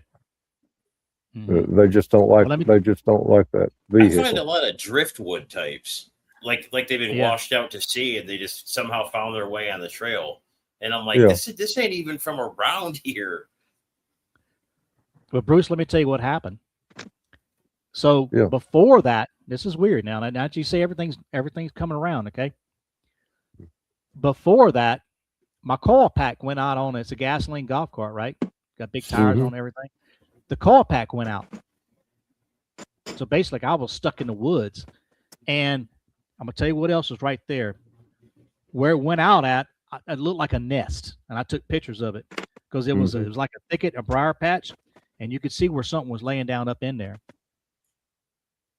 You think maybe I got too close to their nesting area or something? No, they just don't like those uh, vehicles. Okay. If you would have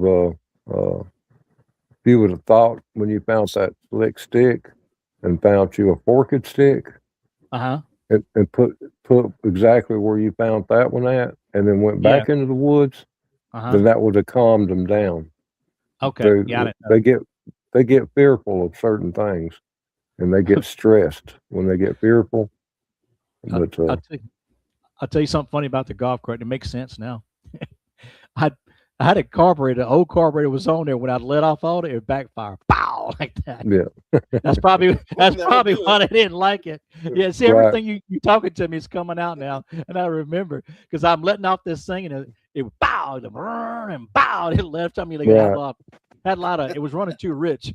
And that gas would get inside there. And the muffler that was backfired and popping. Yeah, that scared them. Yeah. Oh yeah, they didn't like that at all. Well, it was probably right there by that nest that it happened. Right. So it probably might have made them mad or something like that. No, they're fearful. They're more fearful. Every now and then you can make them mad by using certain calls. Yeah. But when it comes to your machinery, your four-wheeler side-by-sides, vehicles and stuff, sometimes if you drive up in amongst them and don't know it and then leave it, there's something about that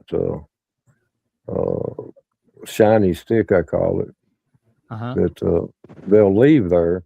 But if you bring a Y stick back, it could be a dead branch and just break it to where it's got a fork on it. Or it could be just a limb, break it to where it's got a fork on it and lay it right there and leave it there with that smooth stick. They will see that out in the distance, see you do that, and they'll bring their stress level down. Okay. I got you. But they know you're trying to communicate to let them know everything's all right. Yep. Because what about I got one more for you. But what about the owl sounds? The owl sounds is the best communicator to use to bring them in and settle them down to where they're not aggressive, they're docile, and then they become curious. Because when I do my owl sounds, whoo, whoo, whoo, whoo, well, they can tell that's not exactly an owl that they've been hearing in those woods. So they'll return, give me one back, but it'll be a low, deep. And then when they don't do that, they will circle me and then check me out. And they'll say, "Oh, that's Bruce, ain't worried about it. Go on." Yeah. But we hear a lot of owls, a lot. Yeah. Now, keep in mind your owls pair up in pairs. If you hear 3 or more, then you got Bigfoot in the area. Okay. I got you. So what about during the day? Like, especially, between like 2 p.m. and 5, I would say. Okay. If I hear one owl at 12 o'clock in the day, 2 o'clock in the evening, I'm going to start making my owl calls. Then I'm going to take a set of binoculars. I don't care if it's just 20 yards in the woods, and I'm going to study every tree, every limb, the tops of the trees. Yeah, especially if I get that owl call response back, because they're sitting there watching me, and they're deciding whether to step out or not. So don't just scan the tree line, scan every single detail of everything there. Everything there, draw it in with them binoculars. I don't care if it's 20 yards out, 20 feet out, 30 feet out. That binocular will tell you the difference between a sapling, a tree trunk, versus a Bigfoot leg. You'll be able to see the hair, define it. Okay. And then once you locate him, just make chattering noises. You can just go choo choo choo choo choo choo choo choo choo choo choo woo woo woo, and that calms them down, and they'll answer you back. And then they'll generally step out in a place not completely open, but enough for you to see them. What about rocks? They gift you rocks and stuff like that. You talking about gifting or throwing at you? I never had a rock. Well, I never had a rock thrown at me. Thank God. I never had a rock thrown. I've had a stick thrown, but that was it. Just one time. Trying to remember if I nope. All I ever had, they gift me rocks, like they leave a rock there.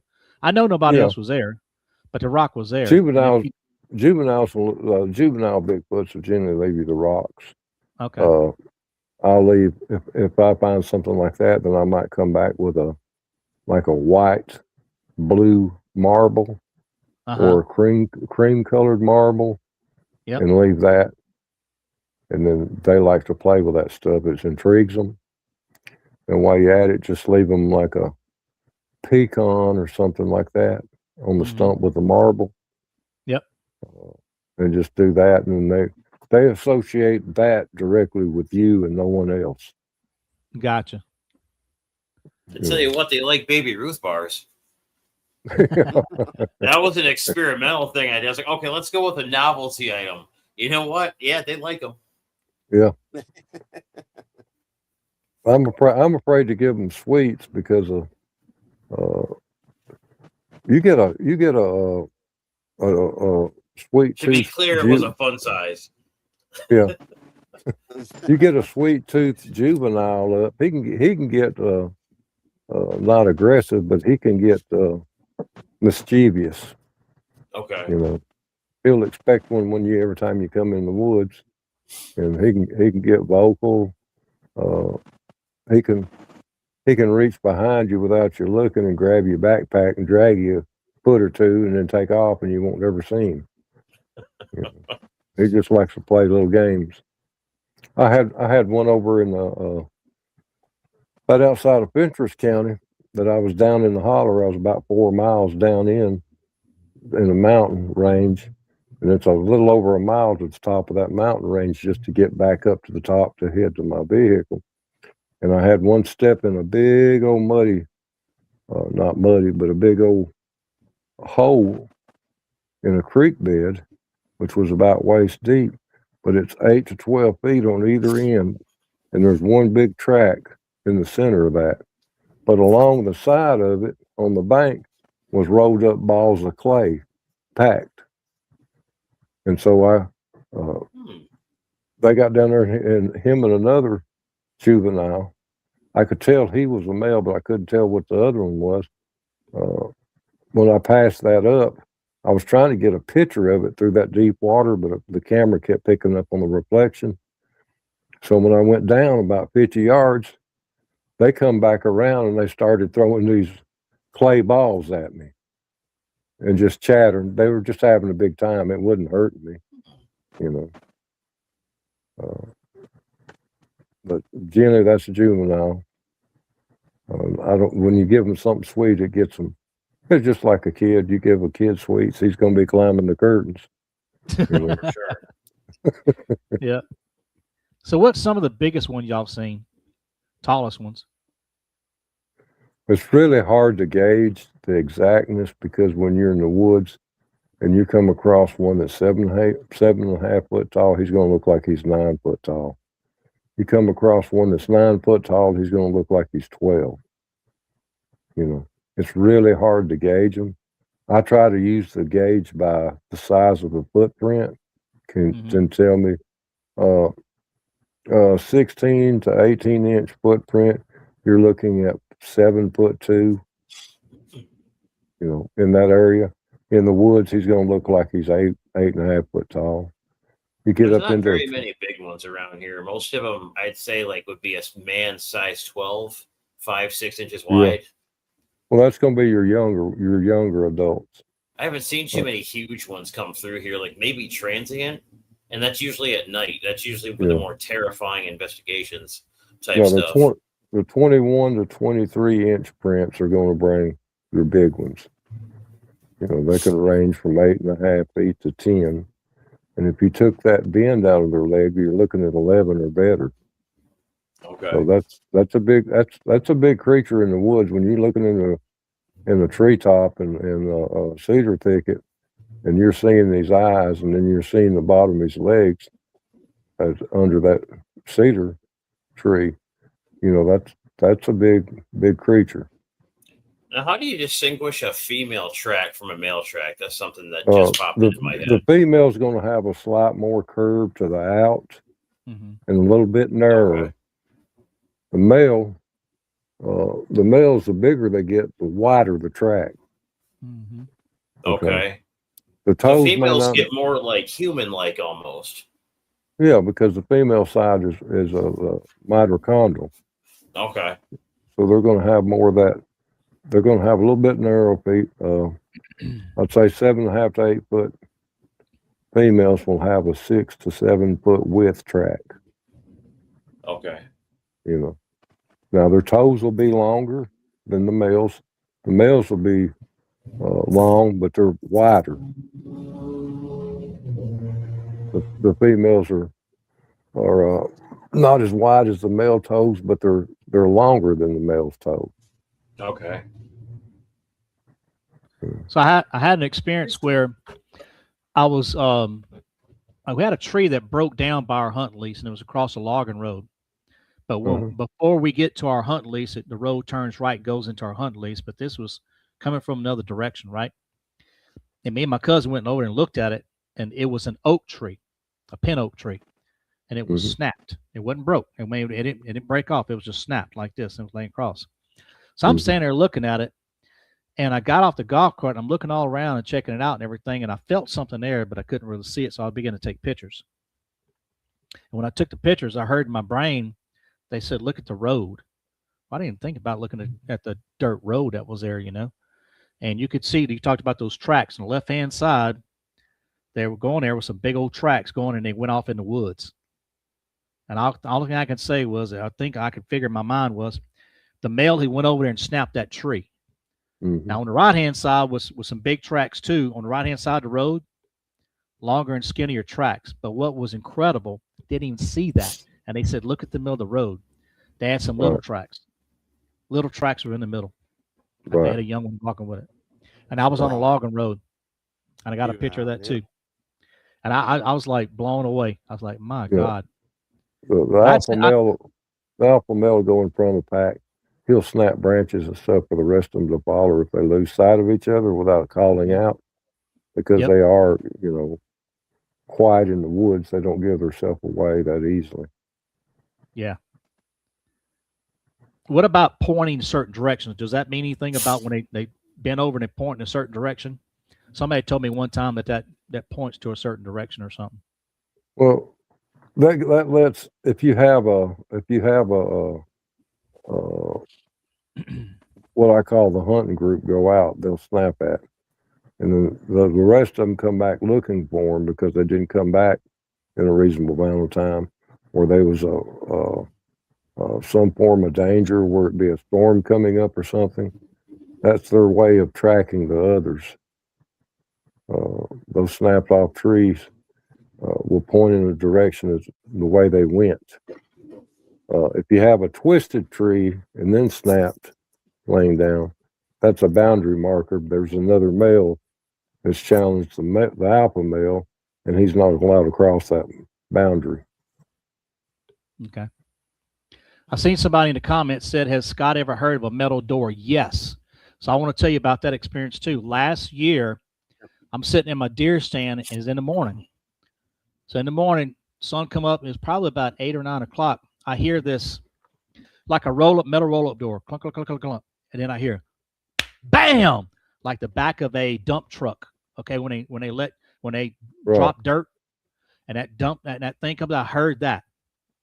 Okay. So it was weird, right? So I heard that, and then evening I went to another deer stand on another part of the property, heard the same thing. Crazy. Same thing. Click, click, click, click, click. Bam! Right before dark, right? And this is where it gets crazy. I don't know if I seen them coming out of a UFO or what it was, but this is what I saw. So my cousin had shot, and I thought I heard him hit the deer, because you hear pow, and doing a thud right after that. I said, well, he got that deer. So me and my other cousin went around. We was gonna help him find it. So we went over there, and I got a light.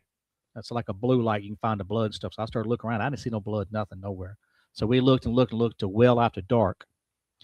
Well, I guess it was about 7:30, almost 8 o'clock. We decided we are gonna go in. All of a sudden, I look, the big old pine tree, and I see this one light coming down out of the pine tree, just like this. And then I told my cousin, I said, hey, look over there. So there must have some hunters over there. He said, yeah. He said, it must be bow hunting because they couldn't, a certain time of year, you can't hunt with guns. All of a sudden, right after that, we see another light coming down out of the tree.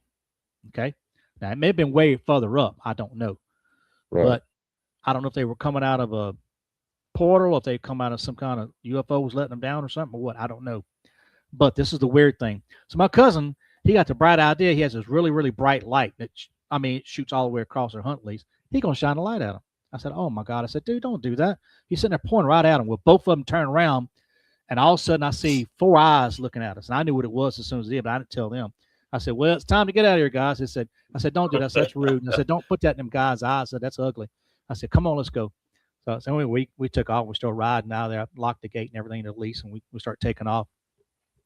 We going down there, and all of a sudden we look to our left. Now we're on a side by side, okay? Mm-hmm. On this ridge next to us, we see these 2 lights going out, and they're keeping up with the side by side. And we're not hauling tail, but we're not going slow fast either, So we're just easing on out and everything. He said, well, they must have got lost or something. Maybe they're trying to find their way out. I said, well, maybe so. I said, ain't no telling. I said, so we got down to the end right before it makes a Z turn like this before we get back to where our property is and all that. Okay. Mm-hmm. And there's one straight part and there's this ridge that comes across. When they got there is when I saw it. They started turning and looking toward us, and they were looking at each other, and they started turning. Both the eyes lit up, but you can see the tube. You ever seen the eye shine when you look inside their eye? It looks like a tube. Mm-hmm. You ever seen that? Mm-hmm. That's what we saw. And then one started walking directly across. They had a big old hill that goes down and comes back up, and he's on the next ridge with us. And I said, well, he's coming out. He'll find it. They said, must have got lost. They're looking around. I said, yeah. So I started mind speaking to him. And I said, hey, are y'all Sasquatch? He said, yes. I said, what are y'all looking for? He said, it's none of your business. I said, oh, Lord Jesus. I said, okay. I told my cousin, he told me straight up, said, it's none of your business. I said, oh, okay. I said, yes, sir. So I told my cousin, let's go on in. Let's go eat dinner. So we went on in and went on in then. But it was funny. I cooked a big old pot of sauce pecan, chicken and sauce pecan at his son's house right next door. And so I'm sitting on the front porch eating, watching him. And my cousin, he couldn't get over this. He walked outside, and he's walking all around. He's scratching his head. He's looking over there. He's looking. And then he told me next day, he said, I'd seen them hunters earlier like that over there. I said, you did? I said, oh, okay. I said, all right. But he said, yes, I guess they might have found their way out. He said, I didn't see no vehicle or nothing over there. I started laughing. But that thing told us straight up it was none of our business. It was none of my business. I'm like, okay. That's the first time I'd ever had anything like that happen to me. But they were looking all around. They went down there and they were moving fast and they were looking. Because I said, what are y'all looking for? Because it's like they were looking the ground. They were looking all around. They were looking for something. But they were 2 big ones. When I say big, they was big. 2 big, like 2 big males or something. And it makes you wonder sometimes if they're like some kind of, if they have their own type of military type stuff or something like that, that they on mission. Because these things, look, it's just heard that noise twice and then something come out of the sky. It's like a light come out of the sky. One light. And right after that, another one came down. Like they were in a tree. We thought they were deer, like they was bow hunting, and they're coming down out of the tree, but it's the same tree, the same area. Maybe it might not even come out of a tree at all. Maybe they were just coming down, Right. I think they do guerrilla warfare type stuff. Like, how you'll come to a sharp corner of a trail and there'll be like a tree break. Yep. Yeah. I think like one Sasquatch will wait, one will chase him to it, one takes it. Because when the deer gets to that break, it knows it's going to have to stop. It's not just going to be able to turn. And that Sasquatch gets there and the other one chases it. They weren't chasing deer though, bro. They were not chasing deer at all. They were looking for something. And I asked them straight up, I said, look, I said, you Sasquatch? He said, yeah.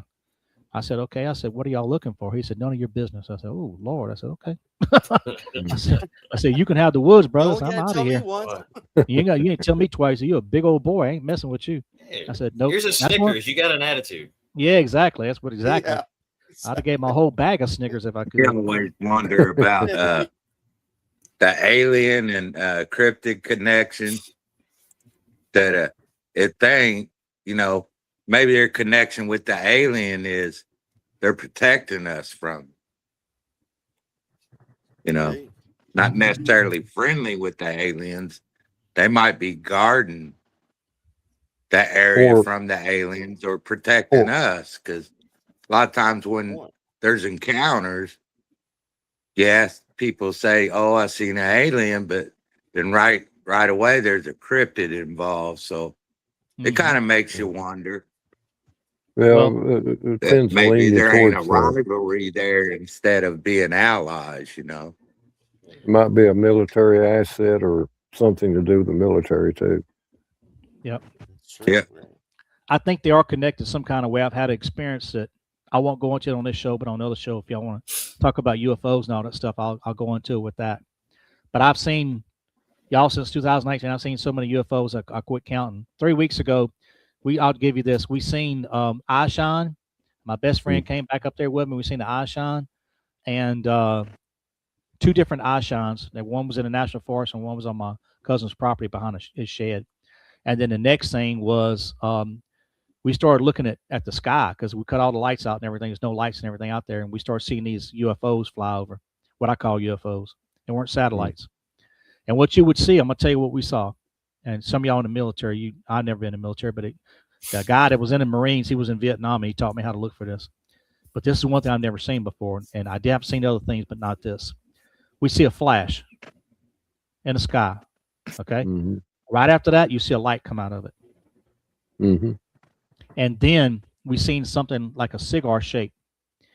And the first one I seen, it had a light in the front and a light in the back, and it looked just like a long cigar, and it was coming across. It went right over us. The next one came over, was kind of cockeyed like that, and I told my buddy, I said, "Look, watch the sky." And I said, "If you see the stars disappear when it goes by, I mean that's a solid craft right there. It's not two jets, in there."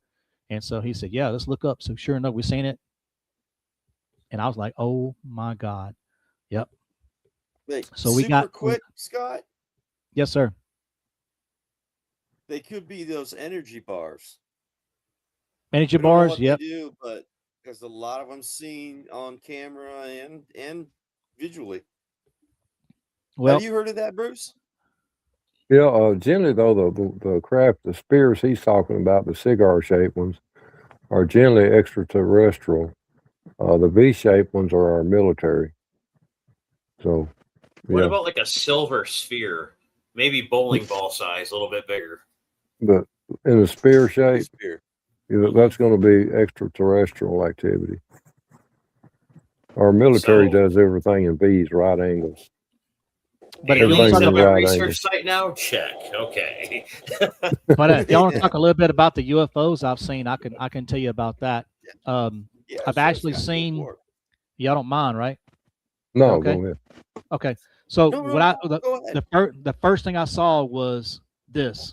Something open, like, see my hand, something open up like a projection screen. Did just like this, like you see the square right here. Out of that shot something, and it closed right back up. Mm-hmm. And so during COVID, we had lost my father-in-law, so I was having a hard time. So I'd go outside the side of my house and I'd smoke me a cigar and meditate and stuff and just talk, and I'd look up and watch the sky.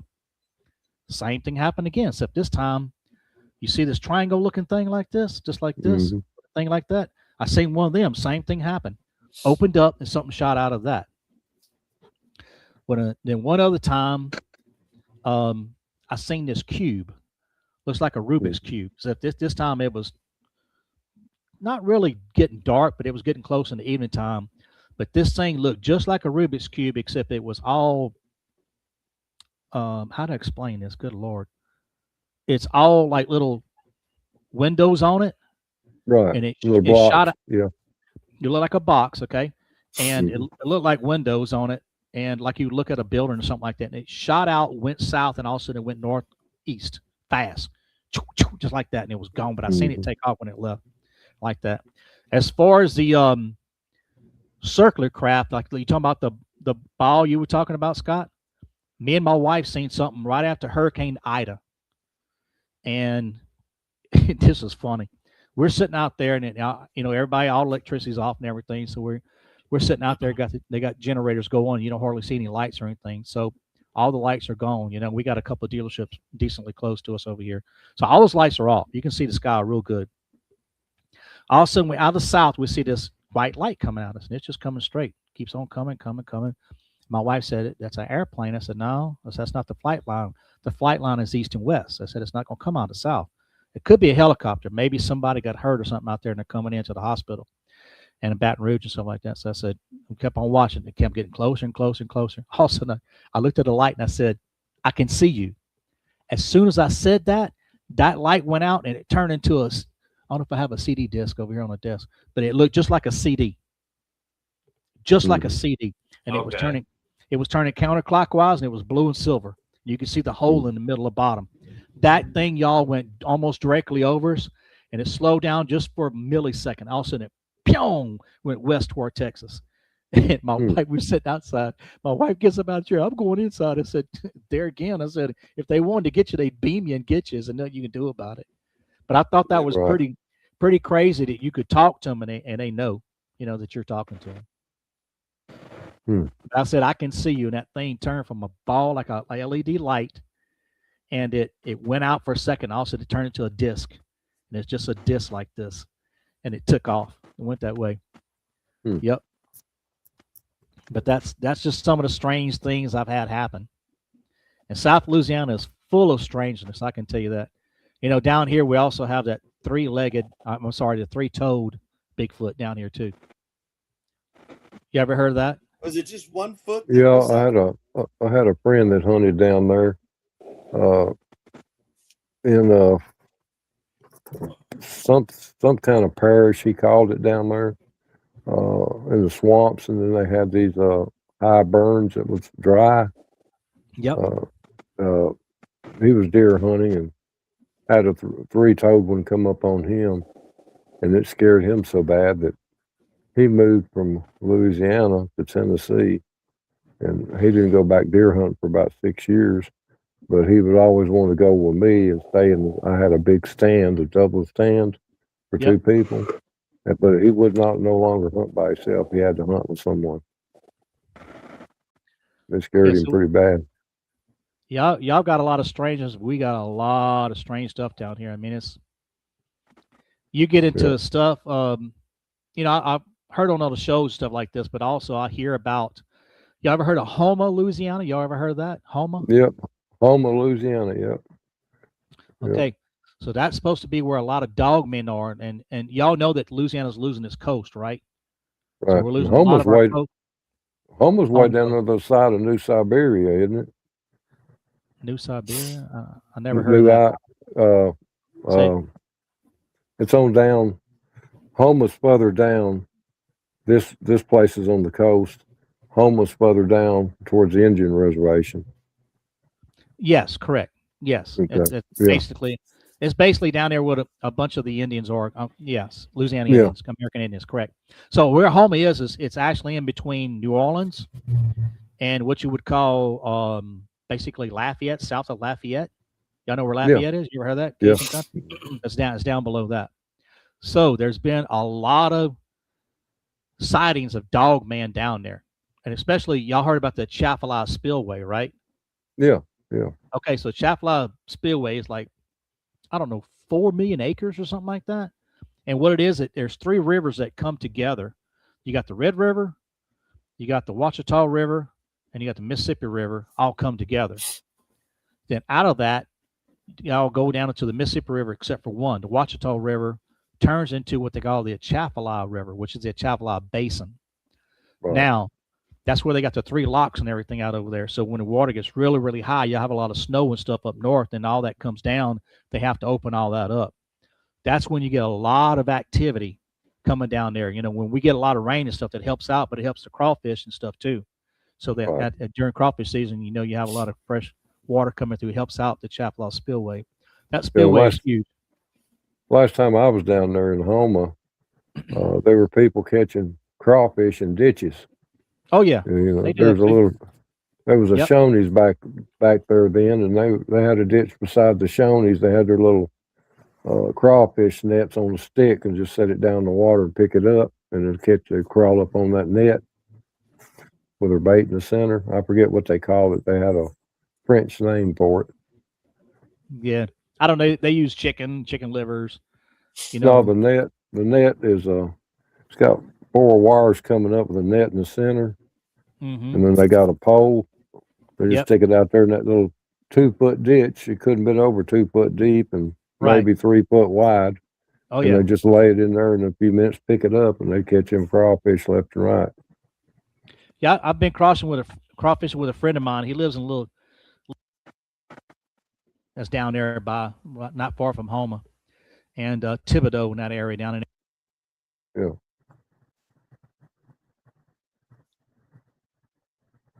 Do we lose sound? Hello? I can't hear him. Yeah. He's lost sound. Yeah, he has. Can you I hear me can't now? hear him. Yeah, Yeah, now I I hear can. you. Am I back? Yeah. Yeah. Now I Sorry, can. I'm There just- you go. so- That's all right. Hit the button. So, anyways, down there in Houma and Thibodeau and Pierre Port and all that, I went crawfishing with a friend of mine down there. And what we did was that the nets would drop down in the water, and you put fish in there, and you put a big old pellet in there. And what you do is you pick them up, and then he'll throw it up to me, and I'll dump all the crawfish out and put a fish back in it and a pellet, and I give it back to him. He drops it in there, and that's how you crawfish. Well, you might have 300 of these nets you run at a time. But one time Right. we was going down there, and it was kind of an odd looking, kind of a dark looking place. You know, a lot of trees and cypress trees and stuff like big old trees in the water and the moss hanging down and all that. We heard something kaboosh like that hit the water. I looked around. He looked at me, and I'm like, he said, "What was that?" I said, "I don't know, but it was big." I said, he went under the water. And I said, "That ain't not normal." He said, "Man, keep your eyes open." I said, "Yeah." I said, "We got to go that direction." So you hear a lot of stories about things like that, and I've heard of people, down here. I'm sure, and up there where y'all at Tennessee and Kentucky and all that area up there, y'all got houseboats, right? Tennessee Right. River and all that stuff. We got a lot of Yeah, we houseboats have- down here, and they got Well- people with stories with different creatures and cryptids walking right up to the houseboat, especially when people are cooking and stuff like that. They cook right there on the edge, frying fish or Mhm. catching frogs and frying frog legs, stuff like that, or just cooking in general. And these creatures will walk right up there to look at them like they're waiting for something, to eat and stuff. Right. So, yep. But yeah, man. I mean, Louisiana's a wild place. It really is. And you got so many different cultures down here. You got the New Orleans section, and you get right next to that, you've got the Cajun country. Then you move east of that toward Lake Charles and stuff like that. Then you've got a lot of Bigfoot activity up and down that area right there. I've heard of dogmen being in New Orleans, and I know that quite a few people have seen dogmen in New Orleans. But like I said, you're losing that coastline. You start losing the coastline, you got more water in there, Yeah. and it's good for fishing and oysters and everything else. But it's going to push whatever you have up north, and that's coming Right. into the residential areas and stuff like that. I've heard them of being on the I forget the name what they call it, but I call it dams. Those earthen dams and Yes. Lake Pontchartrain. I've heard them Yeah. being spotted up there. All the levees, North- all the levees yeah, and stuff we have. levees. Yeah. That's cool. Yeah, there's North a lot of levees Louisiana. down here. Yeah. Correct. Well, we have that certain areas that they build these levees because Louisiana's some spots are below sea level, Right. and then what's amazing is you'll have those creatures come and stay in those areas and stuff like that. Right. So they already know, they know already where the Yeah. areas are, So very interesting, to say the least. Yeah. And North Louisiana Water, is more food, like and Tennessee cover. and Texas. In Yeah, what Texas, the- yeah. Yeah. Texas is full of them on the east side right there. Yeah. Y'all heard this one. I can't remember the guy's name, but in Keechee, Louisiana, you heard about that guy's story? Yeah, I think yeah. he passed away, but I can't remember the man's name, but he's got a really credible story and everything. I mean, he was sitting in his deer stand up there in Keechee. It's not far from where we are in our hunt lease and all that. It's probably about maybe 30 minutes or more. But anyways, these two, they had this. He was sitting there and they had a young doe run up to a stand, and he's sitting there looking at her, and all of a sudden these two big old Bigfoot come up, and they actually ran him out of the woods. There was two Bigfoot that come up to a stand, and that doe, she ran right up to him. A little small doe ran right up to him, and actually just laid down beside his deer stand. Yeah. Yeah, there's some. Bruce, have you had any things with portals? Have I had what? Things with any experience with portals? If I did, I didn't know it, but I probably have. I'm sure you have. I Uh, seen the comments. David Stafford asked, "Do you think Bigfoot and Dogman hang together?" Yeah, if you go back to the beginning of the show, you'll hear about my experience with that. well, And up here in Tennessee, they don't hang together. Different parts of the country is different, a little bit different. Like in Tennessee here, they might be in the same area, but they won't hang together. Oh, they won't. I've heard out Texas, Louisiana, places like that, they've seen them both working together. yeah, You know, so they act a little different in different parts of the country. You Yeah. know. I wish my pictures would have came through because I've got a lot of pictures I can show you guys. And then, Scott, did the pictures come to you, Scott? Yeah, I got a bunch of them. I sent you a bunch back too. Okay. Yep. Yep. So a lot of He's got some credible good stuff ones, there. man. He's got some good ones. Oh, Good. sure. It's amazing. One of the last right after hunting season, me and my wife went up to our camp, and we have a big fifth wheel up there. So we're sitting there, and she's cooking breakfast and everything. So I made me a cup of coffee. I'm sitting outside.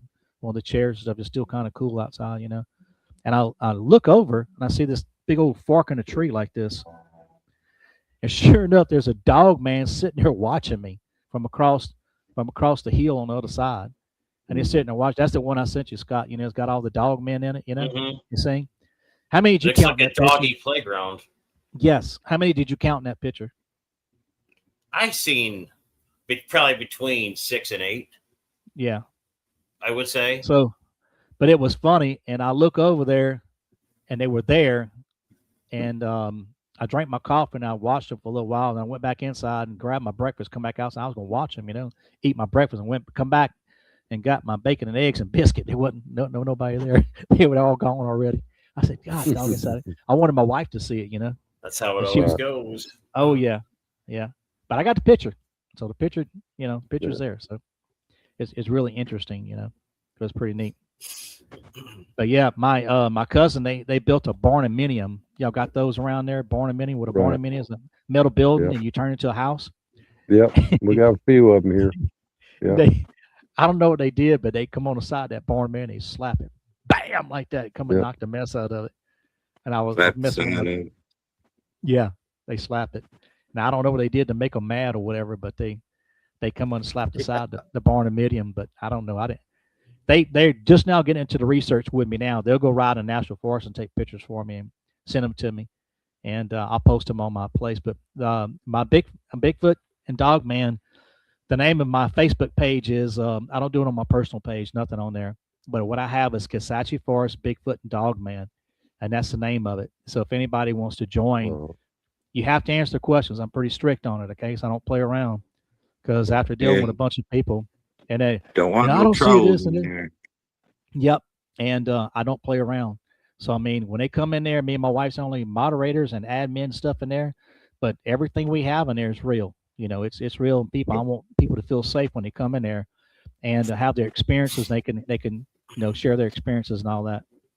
But I'm like Daryl and him. I don't play around. Well, Like Larry's the same way. He's got him and Daniel's got this set up, the cryptid Wrangler group. They're pretty strict on theirs too. So Oh yeah. and they're on top of it. It's just like I belong to Daryl's group too, and I belong to the Cryptid Wrangler group. And they've got the same principles. They don't fool around. If you mess up, you're out. Oh yeah. So the way I set my rules are: number one, if you don't have a picture, you ain't getting in. You don't answer the questions, you ain't getting in. Right. Another thing is if you got a bunch of the sign language people do, and ugly Right. stuff, flipping people off and all that, I ain't letting you in either. So, Yeah. I actually screen people before they come in my group and everything and look at them because if I they always look check like the age of the account and link it back. Is Yeah. this actually from like America, or is this just Right. a bot account that's trying to spam you? I let very, very few people come in from other countries. There's people from England, I let them in. France, I let them in. Australia, definitely coming in. because I got a bunch of friends from there, and I share experiences with them too, and they share stuff with me. That's a wild place, Australia. I got a friend of mine that sent me some pictures of I call the Ewoks. You ever seen them before? The little ones, the Ewoks. Yeah. Yep. I've seen those, and he sent me some pictures of that, and I'm like, my God, this is incredible. Yep. But it is just like an Freaky. Ewok. He sent me. It was funny because he said, "You like Star Wars?" I said, "Yeah." He said, "Look, send me a little picture of an Ewok," and then he sent me the pictures of those. He said, "Look," I said, "Oh my God, is this the same thing?" I was dying laughing. That's probably where they got that from. Oh, I had to, The 100%. Battle for Endor. That was a sweet movie. Yep. Yeah. I'm a big Star Wars fan, that's for sure. Oh So yeah. me and my wife went and seen the last Mandalorian movie that they just had. We went and watched it, went to the matinee and checked it out. So it was pretty cool. Yep. Well, if you sat and think the sci-fi shows we watched when we were kids, All based on we're introducing this new weapon, and now we have it now, lasers and Right. rail cannons, and I think they were slowly introducing what they already had. They just didn't want to blow our doors off. Well, what did they do with that Simpsons? How the guy will say something or show a picture of it, of whatever that is, and then 9 months later it happens. You're just going, I mean, and it's there's probably been about 125 of those predictions made, and it ends up coming true later on. Right. Like the guy could be a problem or loony, and he's making the rest happen. But yeah, I was talking to a farmer today. His boy hunts across the road from where I hunt. I got access to like 1,200 acres. So, but he said his son found a deer carcass up in the tree this I'll past be right fall. back in just a minute, guys. That was about 7 feet off the ground, and seen some tracks that he'd never seen before. And I found Bigfoot tracks this year for the first time. I've hunted that ground for 40 years, and I haven't seen one, but I found some tree breaks and some tracks this year. I don't know if they've always been there and not showed themselves, or if they're moving because the food's more plentiful and there's water source and a lot of cover, because there's areas around there. It's not far away. It's been logged out, just stripped out almost to the ground. So I'm thinking maybe they got forced out of where they were and are coming up through where we hunt now. So that's a good possibility. Yep. Yeah. Yeah, it's a really good possibility. What you guys thought about it, maybe? Well, we're like losing I more said, 40 years, farmland, more never woods. seen a single track. And then last year, after the big snow we had, me and my brother were out there shed hunting and looking around, and boom, stumbled onto some tracks. So they went down the edge of a field, went straight to a tree, a big old oak tree, disappeared. Wow. Yeah. I don't know if it climbed up the oak tree or if that oak tree was a porthole. I don't know. Be a portal. It's a possibility. And that's where I see my dog man this year when I was mushroom. Yeah. The first one I seen was back in '89, so a long time ago. That delay. Go ahead, Bruce. What's your thoughts? Train. Yeah, I hear a train in my. Yeah. Yeah. Yeah, little country town. About every 2 or 3 hours, one comes through. Yeah. Yeah, it probably went up that tree on you. That's what I'm thinking. And we Climbed ain't that got. tree. You might. Yeah, I seen a puma or a cougar once or twice, but I think they just passed through there. I've never found where they hang around, and I don't think it drug a big buck up in the tree. So, but a Bigfoot or a dog man might stick it up in there. Right. Right. Yeah, Yeah, I'm thinking you it's probably a dog man. Yeah. Yeah. If Well, you yeah. got That, Bigfoot Tom, tends to stick to caves a lot, so yeah, it's probably a dog man. oh yeah. Yeah, that's one thing about down here. We don't have many caves. you Right. you you dig down 10 feet, 15 feet, you don't hit the water table. Yeah. So Yeah. North Louisiana's got some similar to caves, but not a whole lot. Certain parts of it. You got to go above the area where we are. And then you might get some decent little caves and stuff like that, but not many. Right. Yeah. So it's Yeah, this ridge I hunt, it runs probably, it's like a small mountain, and it probably runs a mile and a half. That's how long that ridge is. It's got little saddles that dump through it, creeks. You got 3 rivers within a quarter mile of each other. All kinds of woods and corn and deer. So Ideal spot. Yep. Yeah, if they got ran out of where they normally were, yeah. But I'll be hunting right amongst them. Yep. But I go in there. Always go in there with the open mind and good intentions. So, There you go. Have you ever been in the woods early in the morning and seen the eye shine around you? No, I haven't. But I was walking to my stand one year, and I have right along one area to this stand I hunt. There's a bunch of wild cane there, and I had something growl at me, and it was big. Yeah, and I kind of picked the pace up going to my stand. Well, we generally like to go. I pulled my 45 that I have on my side and put it on the inside pocket of my jacket. That's how much it shook me up. I've heard coyotes growl and bobcats growl, and it wasn't nothing like that. I went to my stand during early season one time. It was muzzleloading primitive season, and I went and got my leaning tube. And I went a little early. It's beginning of the season and first time hunting and everything that season. And sure enough, I went in there and I think I counted like 8 eye shines that morning, and they were all around me. I mean, just everywhere. And I just began to talk to them. So, look, here to hunt deer. So I'm not here to hunt y'all and everything. And you could actually hear some things, but right before daylight started to move out. They moved away. They were kind of watching. I had one thing look like a dog man. It sit there, and I took a picture of it, and it was pretty big, but it laid down and watched me the whole time. It was sitting there by a creek. Yeah. It lay down by. You'll have to send me some pictures, Scott. Oh yeah. And that thing sitting there looking at me. Probably half a dozen or more stands, climbers. So I'd probably let them have that area if I seen that many eye shines in there. Oh yeah. Well, it was. I'm not as comfortable around them as you guys are, but yeah, I will. I don't think gives me the creeps is if they try to. Well, I had them throw sticks at me that morning. I remember now.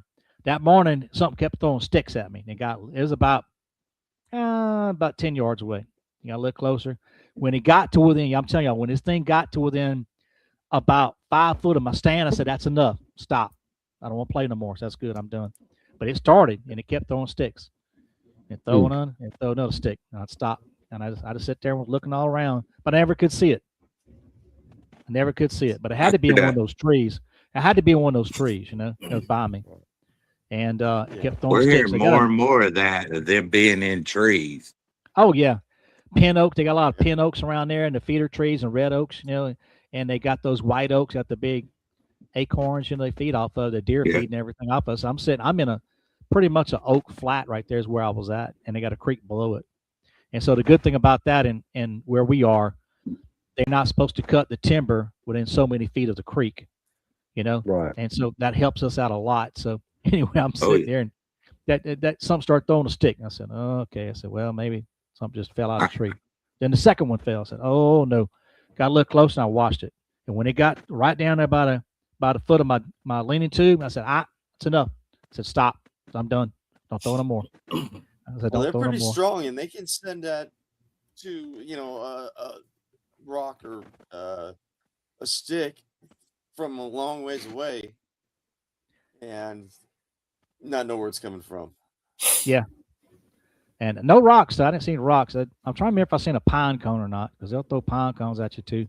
But that sticks Yeah. definitely throw a bunch of little sticks at me. But that, I don't know. Have you ever heard of a dog man throwing sticks? Bruce? Yeah, you'll hear them throwing sticks. You'll hear them throwing walnuts. You ever heard that? Walnuts, yeah. Yeah, they'll throw walnuts. They'll throw sticks. Yeah, Okay, but it may have been that dog man I seen Punch Down was doing that at me. But I Yeah. told whoever it was, I said, "Look, y'all need to stop. I'm done. I ain't playing no more." So I stopped, and I just take I usually leave my rifle laying down or my gun laying across. The leaning tube's got 2 armrests right there, and I just pick it up, put it in my hand, and say, "That's enough. Stop. Don't do no more." Yeah. And they Running stopped. my- Yeah, I said, "Getting a little bit too close, but I'm done. Don't do it no Yep. more." That's it. Yeah. Hey, Oh, Bruce, no. you had some mind speak, didn't you? I'm sorry. The delay is horrible. You had some mind speak at one time, didn't you? A couple of times, actually. Yeah, I've had mine speak several times. Mine speak. After you have it several times, you can figure out whether it's mind speak. Mind speak. You actually think you're hearing it. I went up on the river and interacted with a clan of Bigfoot and followed them into a cave system. And then when I got to the cave system, I heard no, meaning not come into the cave. So I left there and thought they got home, got thinking about it. And after my encounter with a big female there in the creek that did know one English word and was help, I didn't understand what she meant. So the more I got to thinking about it, I decided I passed a guy selling pecans on the side of the road. I stopped and got a couple of bags and got them. Took them back up there and walked back there. By the time I got back there, it was getting dark. I started to open a pecan bag up and I heard, "Thank you, thank you, Oh, thank wow. you." So That's I laid the awesome. pecan bags down, and then it's about a mile and a half back to my vehicle. And all the way to the vehicle till I sat down in the vehicle, I heard, "Thank you, thank you, thank you." So that That's- was a mind speak, but you think it's coming through your ears, but it's not. Mm-mm. It's not. Is not used to having people in your mind speak one time. Yeah, You're used to Yep. hearing yourself, and something else comes in and Yeah. freaky. Well, it's kind of like if you pray and you hear the Holy Spirit talking to you, if you're a Christian or not. Some people get that, some people Yeah. don't. And I've had that happen to me where I prayed before and I heard the Lord tell me certain things, right. And so I've had that happen a few times.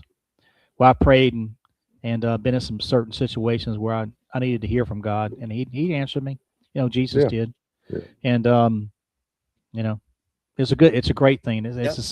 the same thing. So that's the way Yeah. it is. It's an inner peace. It's an inner thing that you hear. Telepathy, Dialogue. telepathy is what you hear it through. And it's the same thing as sometimes people not Christians don't understand that. And I've even had people I went to church with before said they've never heard, the Holy Spirit and stuff like that. And I said, well, just pray until you get it. Don't Right. give up. Yeah. Just keep on until you do hear something. Keep Yeah. reading. Keep reading your Bible. Keep praying. Keep talking to God. Keep praying until you do get something.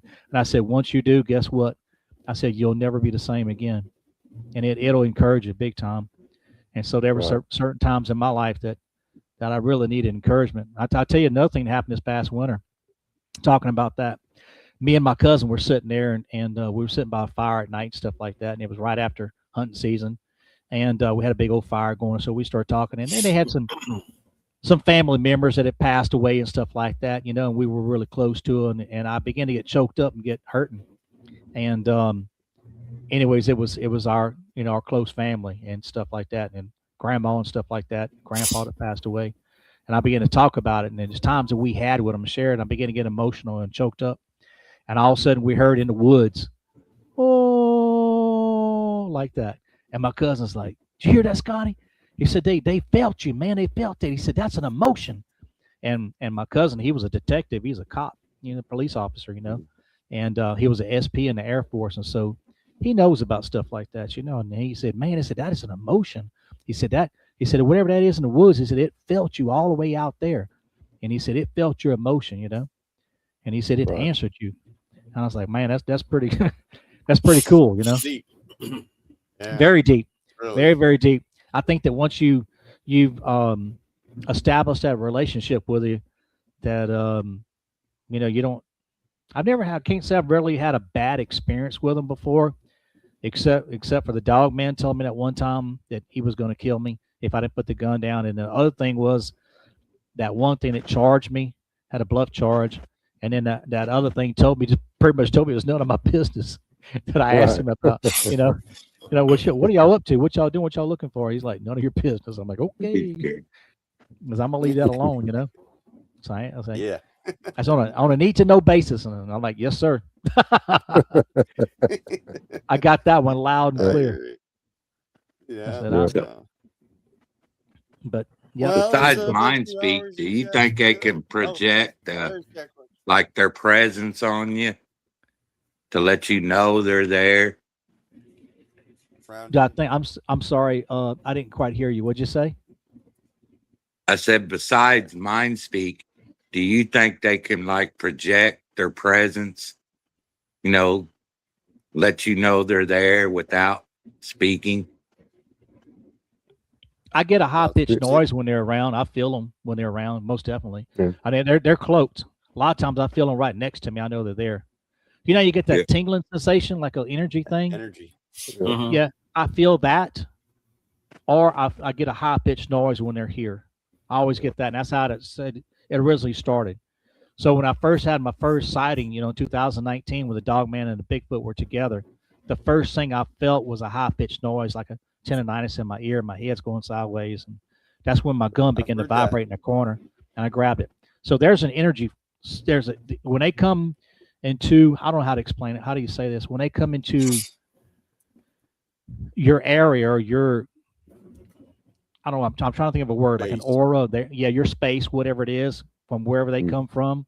They come in through a portal, whatever they're doing. When they come into your space, then you can feel them immediately. I do. Right. Yeah. So- I have tendonitis of the ears, so yeah, they're attracted to me. Yep. Did you ever get that high pitched noise in your ear? Oh yeah, yeah. So that's You'll they're get, close. you'll also get that gut Ringing. feeling at the same time. The what? What'd you say? You'll get that gut feeling at the same time. Oh yeah. I get that for sure, 100%. I know it's them. And That's what I get. get. Right. I wouldn't call it a sense of dread. You just feel something there. Right. Might not be able to see it, but you feel. Right. I get that a lot when I'm out in the woods, or like when I'm being watched or followed. But- Yeah. They have the ability to remove that sense of dread from you. Like they can control your emotions. Like I said in the beginning of the interview, that dog man was he was something evil. He was trying to, bad. He was trying to project to me scared, like I was shaking and stuff like that. Well, that Bigfoot immediately told him stop and don't do that. And he projected this thing to me like spirit of love, peace, joy. He said, look, Right. everything's gonna be all right. And I mean, it's just like I was just so mellow, and I felt good. And then I was able to recover from being kind of in shock and everything to grab my backpack and run out of that deer stand, and go back to get on my golf cart. Otherwise, I don't know. Like you're telling your feet to move and they don't move, I was at that point. I'm like, feet don't fail me now, I'm trying to run. It wouldn't move. But I tell you what, I didn't run, but I was fast walking. You ever seen them people on TV walk real fast? I was boogieing. And I had my gun ready. I mean, I had that 30-06 ready to go. It was automatic, and I was ready to. If they were coming out, I was going to shoot, and I let them know too. I said, "You come out, I'm gonna blow a hole in you." But they, like I said, they never did come out on me, and I looked around, So, they've been around like- close. You hear stuff feeding. You know what I'm talking about? You ever hear stuff eating, like eating acorns and stuff like that? Right. Like, I would hear something that's bigger than a deer walking in the woods, Hear it walking. All of a sudden, it goes Yep. to like a white oak, and you hear crunch, crunch. I hear what sounds like a turkey vulture, like all the time during the day, even at night sometimes. And I'm like, I know there's not just one turkey vulture out here making these sounds. Something's going on. One. Right. Yep. Mhm. You may have Bruce, have something you else heard of out there that? too. You know, I that, know. like, I Yeah. just don't know what a turkey. Actually, either Scott or Bruce, what would a turkey vulture sound, or even just a turkey in general? Is that anything in particular that I should look out for? Well, you're going to get a deeper pitch instead of the with a turkey vulture. Instead of that scream or that deeper gagging sound, you're going to get a really deep hollow sound.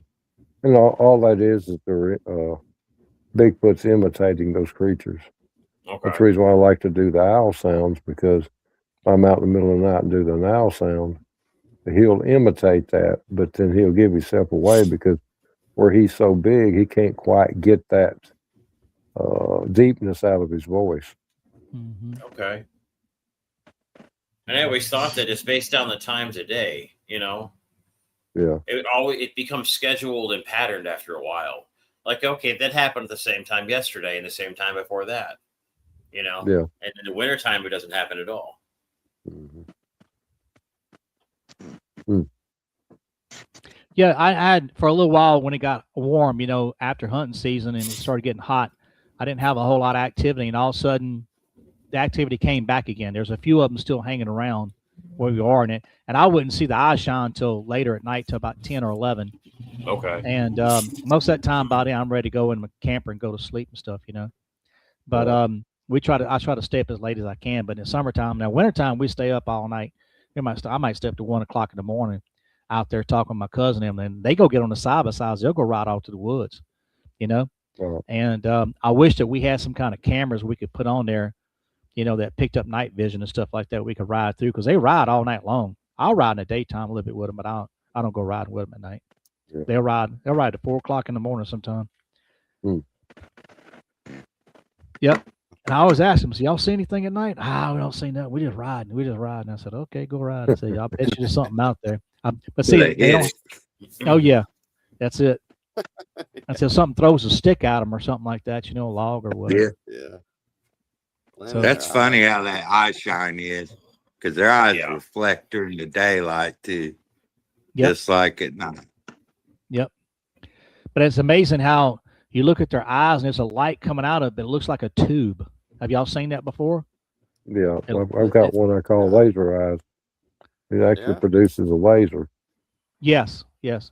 I couldn't quite hear what you said, but yeah, it's like a tube, and it's like the shine is, it's like something coming out of it, like a laser. You're right, like a laser.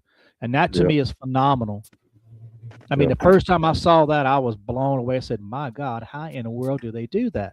You know, it looks like a tube with a laser coming out of it. I never thought Right. of it like that. But yes, it's definitely incredible. And then how they do the different colors. Now, I've never seen yellow before on a Sasquatch. Have y'all? Any of y'all I've seen the yellow? yellow. Yeah. But I've all seen the the time, gray. Yeah, Bruce. okay, Uh, this is what I've seen in Louisiana. I've never seen yellow.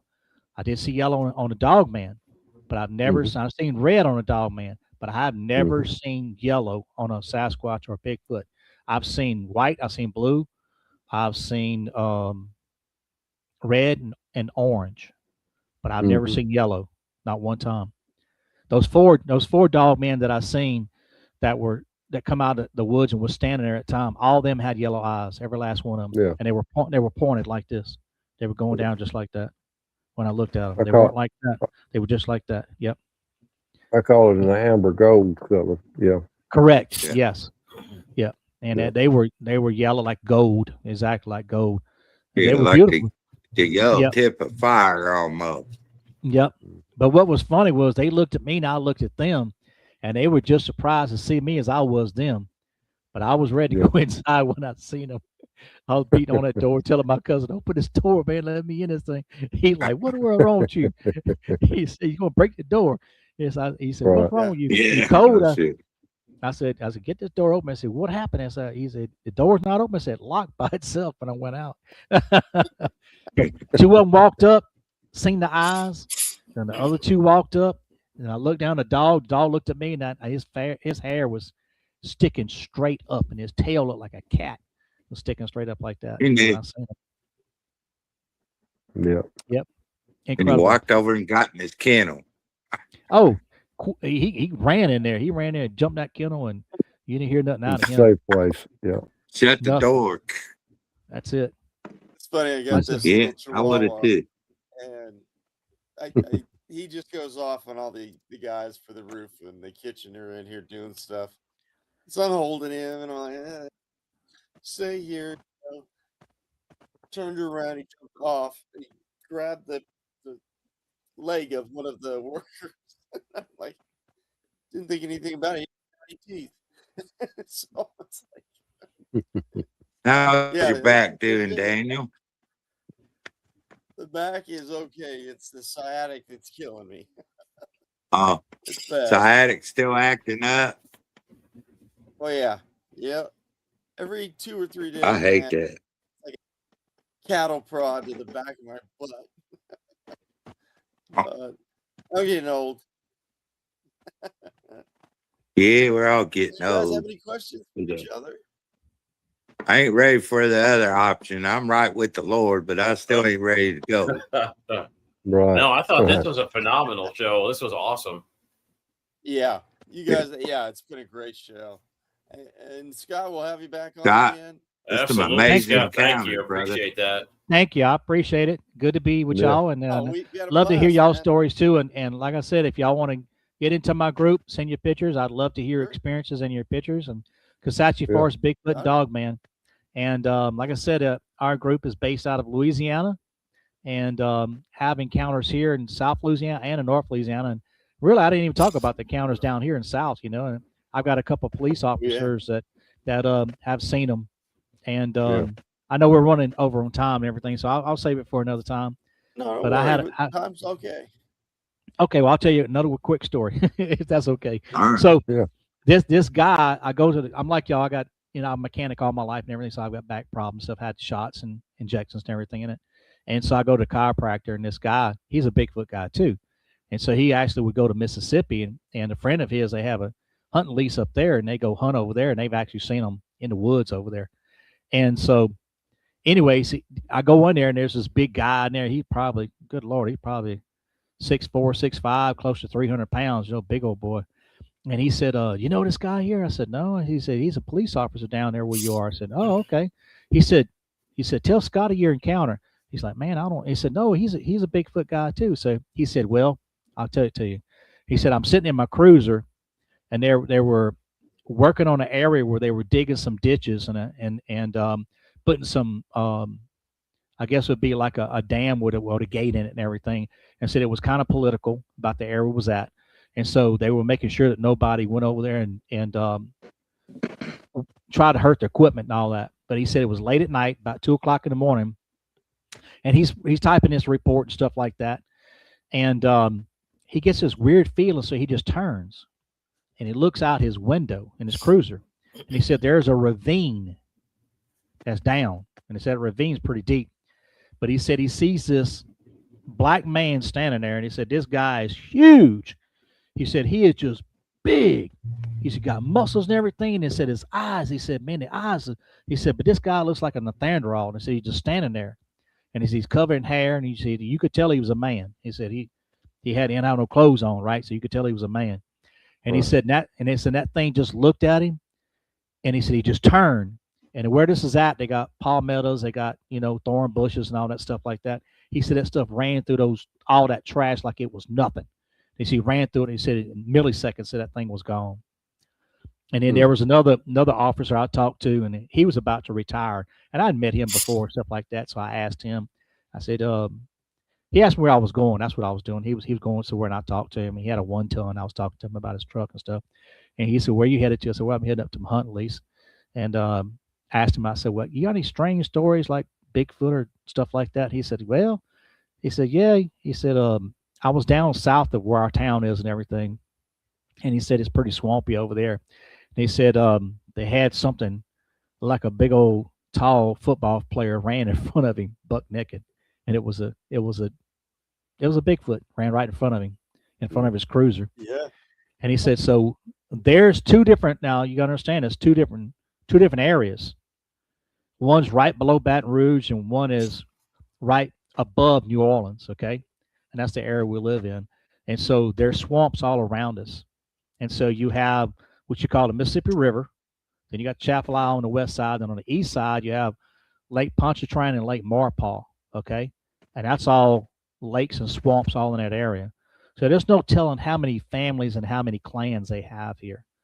You know, another guy told me a story about he was hunting one time and went to this one area that was out in the middle of nowhere. He wanted to go there and hunt and everything, and he went and turned around, went around a corner or something like that, and there was one standing in the water.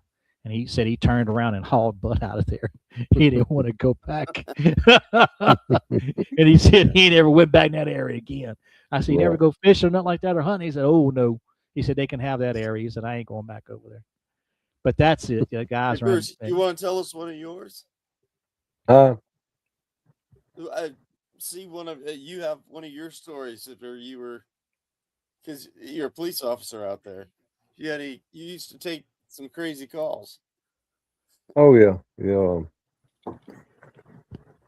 Oh, let's see which one I want to tell. Well, I'll tell you about the one that got hit by a car, a Bigfoot. Yeah. We got a call one night late at night. That we had a man thought he hit somebody walking on the side of the road, a country road. And when we get there, it's actually a Bigfoot. He's hit it and knocked it through a barbed wire fence, and it's laying in a cow pasture.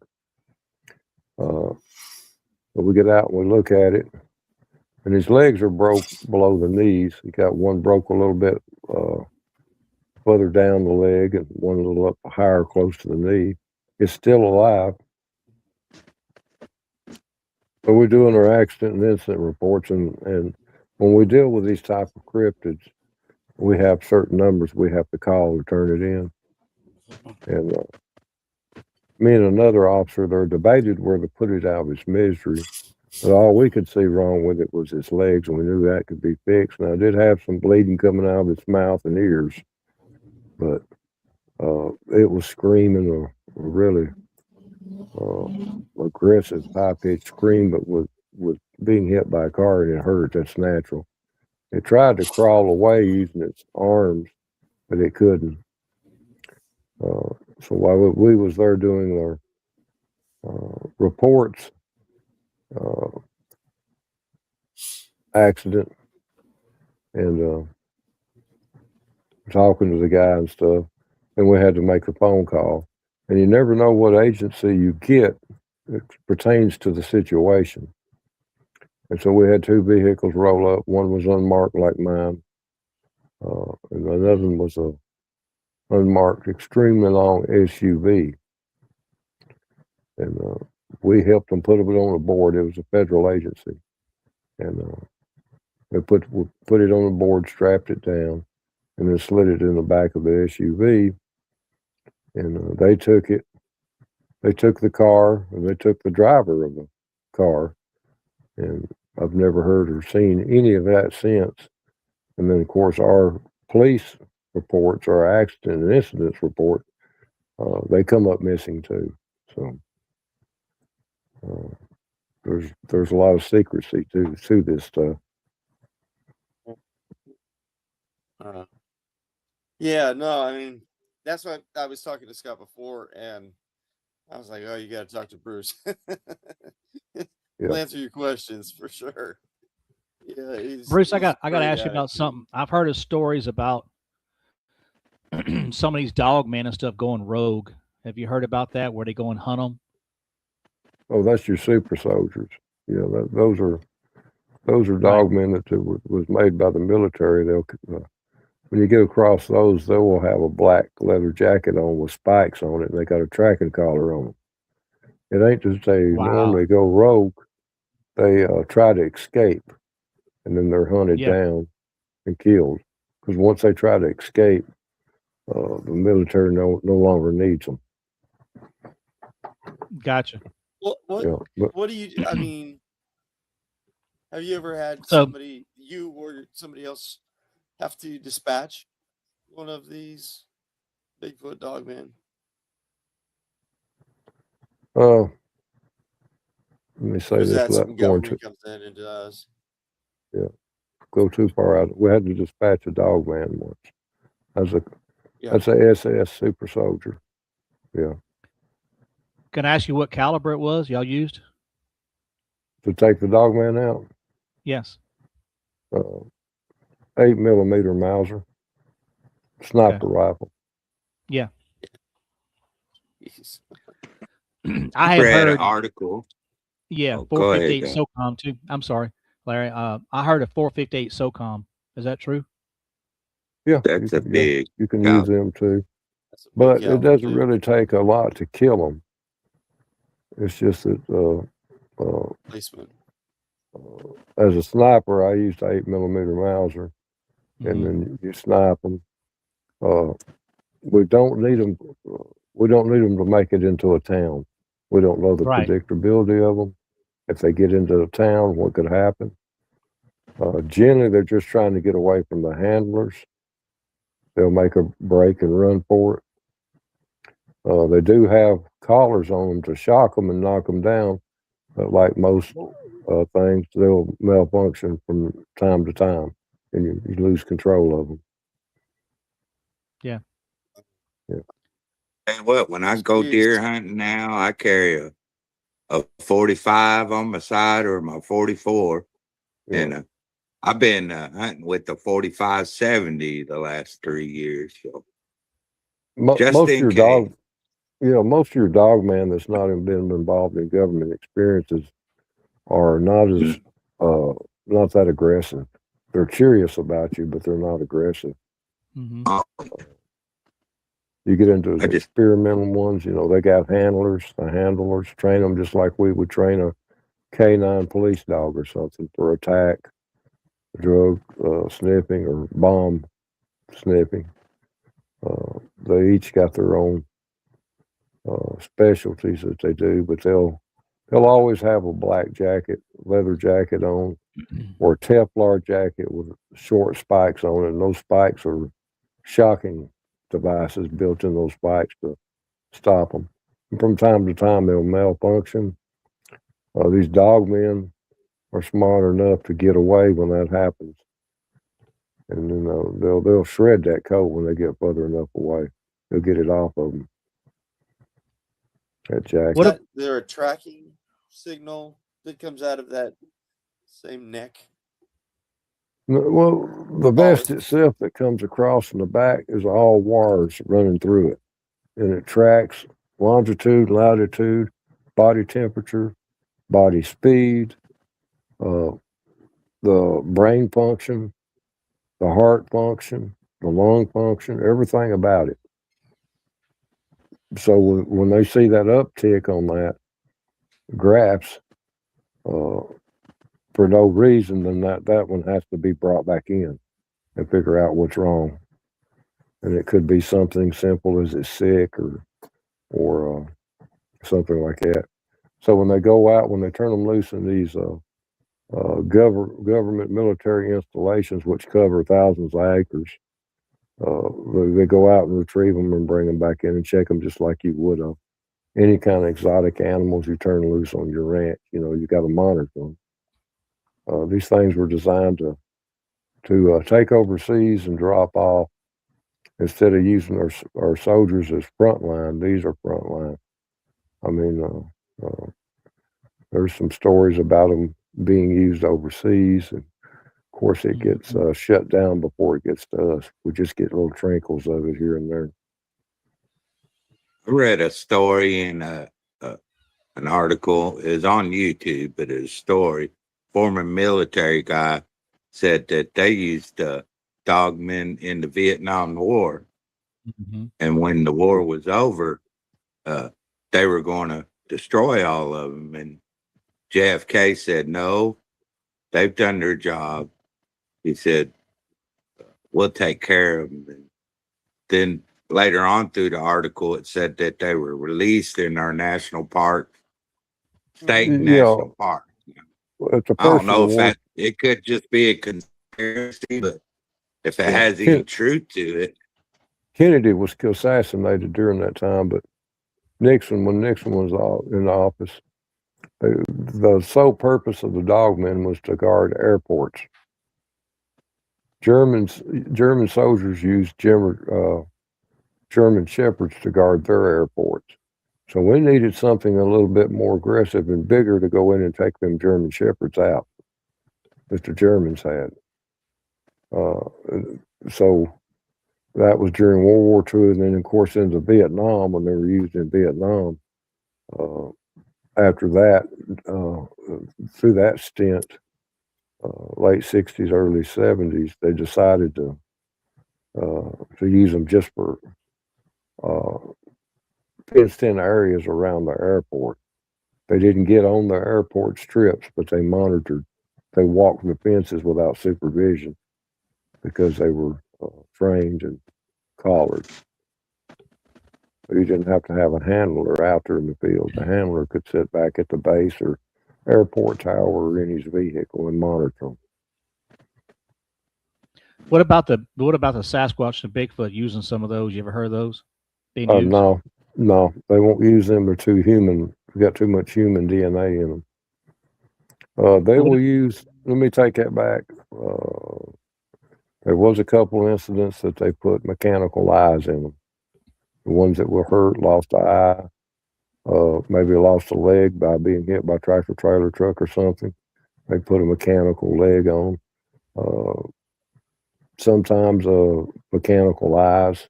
Those mechanical eyes are fed back to TV monitors that set across massive walls at the military bases where they could see what that Bigfoot's seeing. And that's the reason why it generally takes when they have a Bigfoot sighting or a dogman sighting in a certain area he's not supposed to be in, and he's one of theirs. You'll generally get helicopters show up in 15 to 45 minutes hunting. Mm-hmm. And that's what that is. Yep. Here in Indiana, the dogman sightings have really picked up in counties around Crane Naval Base. And they build weapons and do chemical weapons. And you have to have I just wonder if they ain't using them to protect that facilities because they're building weapons.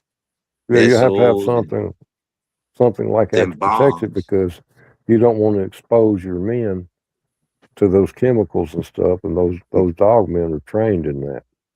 They're trained to protect those facilities. It's well known. They make chemical weapons there. They make some of the top of the line missiles that we use on our fighter jets. So that would have to be well protected. Yep. The reason why I asked you about the Bigfoot and stuff, I know I got stories about Fort Polk that I've heard that soldiers were over there and they seen both Bigfoot and Dogman there. And you know, I've heard that. That's a big army base, a lot of tanks and stuff. And I've actually been hunting on the land next to that in the national forest. And early in the morning, it's dark, and all of a sudden you see these big old lights come up. And another one to come up. It's tanks lined up all over there. And I've seen that. Yeah. And it's pretty intimidating. It's incredible. The Bigfoot to get hurt out here on the roads and stuff, get hit and stuff, and they can be saved. Those will end up in places like that. But mostly your dogmen is going to be your guardians of your military bases, your top secret weaponry, your chemical spills by the government, chemical testing by the government. Dogman is going to be your perimeter. So what about the Bigfoots that have the fangs and stuff? Oh, you're talking about the double row teeth, the gugways? Yeah, they're just they could be, some of them could be supernatural, but most of them are just flesh and blood. Right. Native Americans call them face eaters because they're really aggressive. Yeah. Gugways is a face eater. That's what it means. Gugway is a face eater. I'd say you'd rather have a run-in with the dog man than one of them. Right. Yeah, They've any had day. Yeah. they've had some stories about those between Oklahoma and Texas and Arkansas and Louisiana. You know, they had Yeah. those What was it mean ones called, like that. Bruce? Yeah. Well, Say it again, the Daniel. fangs, what are they called? Your volume's yeah. low, I believe. Yeah, the one, the Sasquatch with the fang. You had a special name for it. What was the Oh, the name do- of them, Bruce? With the fangs, Which what do you one? call them? The ones with the fangs? Gugways or the you talking about the dog squatch? Dogs. Okay, that's was it. I'd read a It's book. a- I'm sorry. Go ahead, Bruce. I'll say about something Yeah, else I the read. dog squatch is just a. It's not really a dog. It's just a phrase that they use. The military uses to describe some of them that have the giant canines, like a gorilla canine. You got some of them that look more like humans. You got some of them that look more like Neanderthals, and you got some of them that have more of an ape feature. And so they got different classifications for them. The ancient ones, I have more like human features when you get into Bigfoot. The dog squatch has the long canines. That's why they call them a dog squatch. You It get into sounds so far Gugway. fetched, but when you explain it, it's like, oh, okay, I can see that. When you get into a Gugway, he's got buck teeth, so he's got 2 rows of teeth. With that, The outer being ones would be Nephilim, buck teeth. He might be descended of the Nephilim then if he's got double That's row the teeth. Yep. That's I was a thinking- possibility. Yeah. Have y'all heard Yeah. of the guy that's over in Washington State, Oregon, Matthew Johnson? You ever heard of him, Dr. Matthew Johnson? The name he sounds said- familiar. The name sounds familiar. I got his books before, and there was another. What was that other guy's name? Kawani Lapsaritis, I believe, was his name too. And so that's 2 of the first books that I had. Then I got the other guy, Scott. What was his last name? I can't remember his last name, but he had some books too. I read on his stuff. But this Matthew Johnson was talking about how. That's how I got into talking to him before I went into the woods and stuff like that. I was talking to him, introduced myself, and let him know I'm not there to hurt him. But anyways, he calls them the Janu for the good ones and the Trachon for the ones with the teeth that are bad, the meat Right. eaters. The Xanu. Yeah. The Xanu. Yeah. Janu. He called them the Janu and the Trachon. Yeah. And so that's why I was asking about that because, I haven't seen any bad ones there yet, but if they do come around, I just want to know if they start coming at me what I need to shoot them with, because I usually hunt with a 30-06, but that's what I hunt with. That's a good caliber, 30. The Xanu are a family-oriented clan. They're not aggressive. Yeah. And that's what I think I have all around me. Plus, they cloak. They can cloak Like and the go forest invisible. people. Yeah. They call the forest people. And the other thing I heard was the Trachon they don't have the supernatural powers. That they were brought here by aliens. They were the workers. Does that make sense? Right. Yeah. So they fit more they did mining as the for Archon. Yeah, they were brought here to work. Is what they were brought here for. Long time ago. But the ones that are around me are they don't ever do anything mean to me or anything like that. In fact, they try to get as close as they can to me. They get pretty close and everything. Most of the time they cloak. I'm trying to think if I've seen one, how close I've seen one to me. Maybe 25 yards. I mean, I had one that was cloaked right behind me, but the rest of them are pretty close. I mean, they stay their distance a little bit. Right. Well, that kind of tells you the nature of the ones that are around you. When the dog man was threatening you, that other Bigfoot said, "Don't do that." No. So he was ready to take care of that dog man. Oh yeah.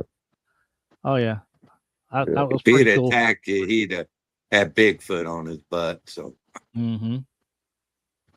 Yep. But the Nephilim and the cryptids always been linked together, some kind of connection. And the angels that followed Satan got cast down, of course. They not only bred with women, they bred with animals of all Everything. kinds, it says in the Bible. Yeah. So, I mean, that could be your goat man, your sheep squatch, all them. And the Kandahar giants, red hair, 6 toes, 6 fingers, double rows of teeth. And there's been cryptids reported, like Bruce said, double rows of teeth. And if they're Nephilim, they're demonic, and they're immortal. And he shows himself to you. He's going to hold his hand up like that. Yeah. Oh yeah. Oh, and you hold your hand up like that. And if you got 5 fingers, he's all right with you. If you got 6 or he's got 6, y'all got a problem. You better get out of there. Yep. Honor. But that's like that female. I put my hands up to that female and I showed her my hand. I said, look, my hand's not on the gun. I showed her like that and she was fine. Right. Immediately, her family they come uncloaked and they showed themselves to me. Right. One big male, a decent sized male, he was in the tree, and the 3 little ones on the ground. So, they knew you weren't going to harm them. So, oh no, I wasn't going to shoot at them or hurt them or anything like that. You know, I said, don't harm me, and I'm not going to harm y'all. You know, don't throw nothing at me, try to hurt me, and I'm not going to hurt y'all. So, I want to live at peace with y'all. You know.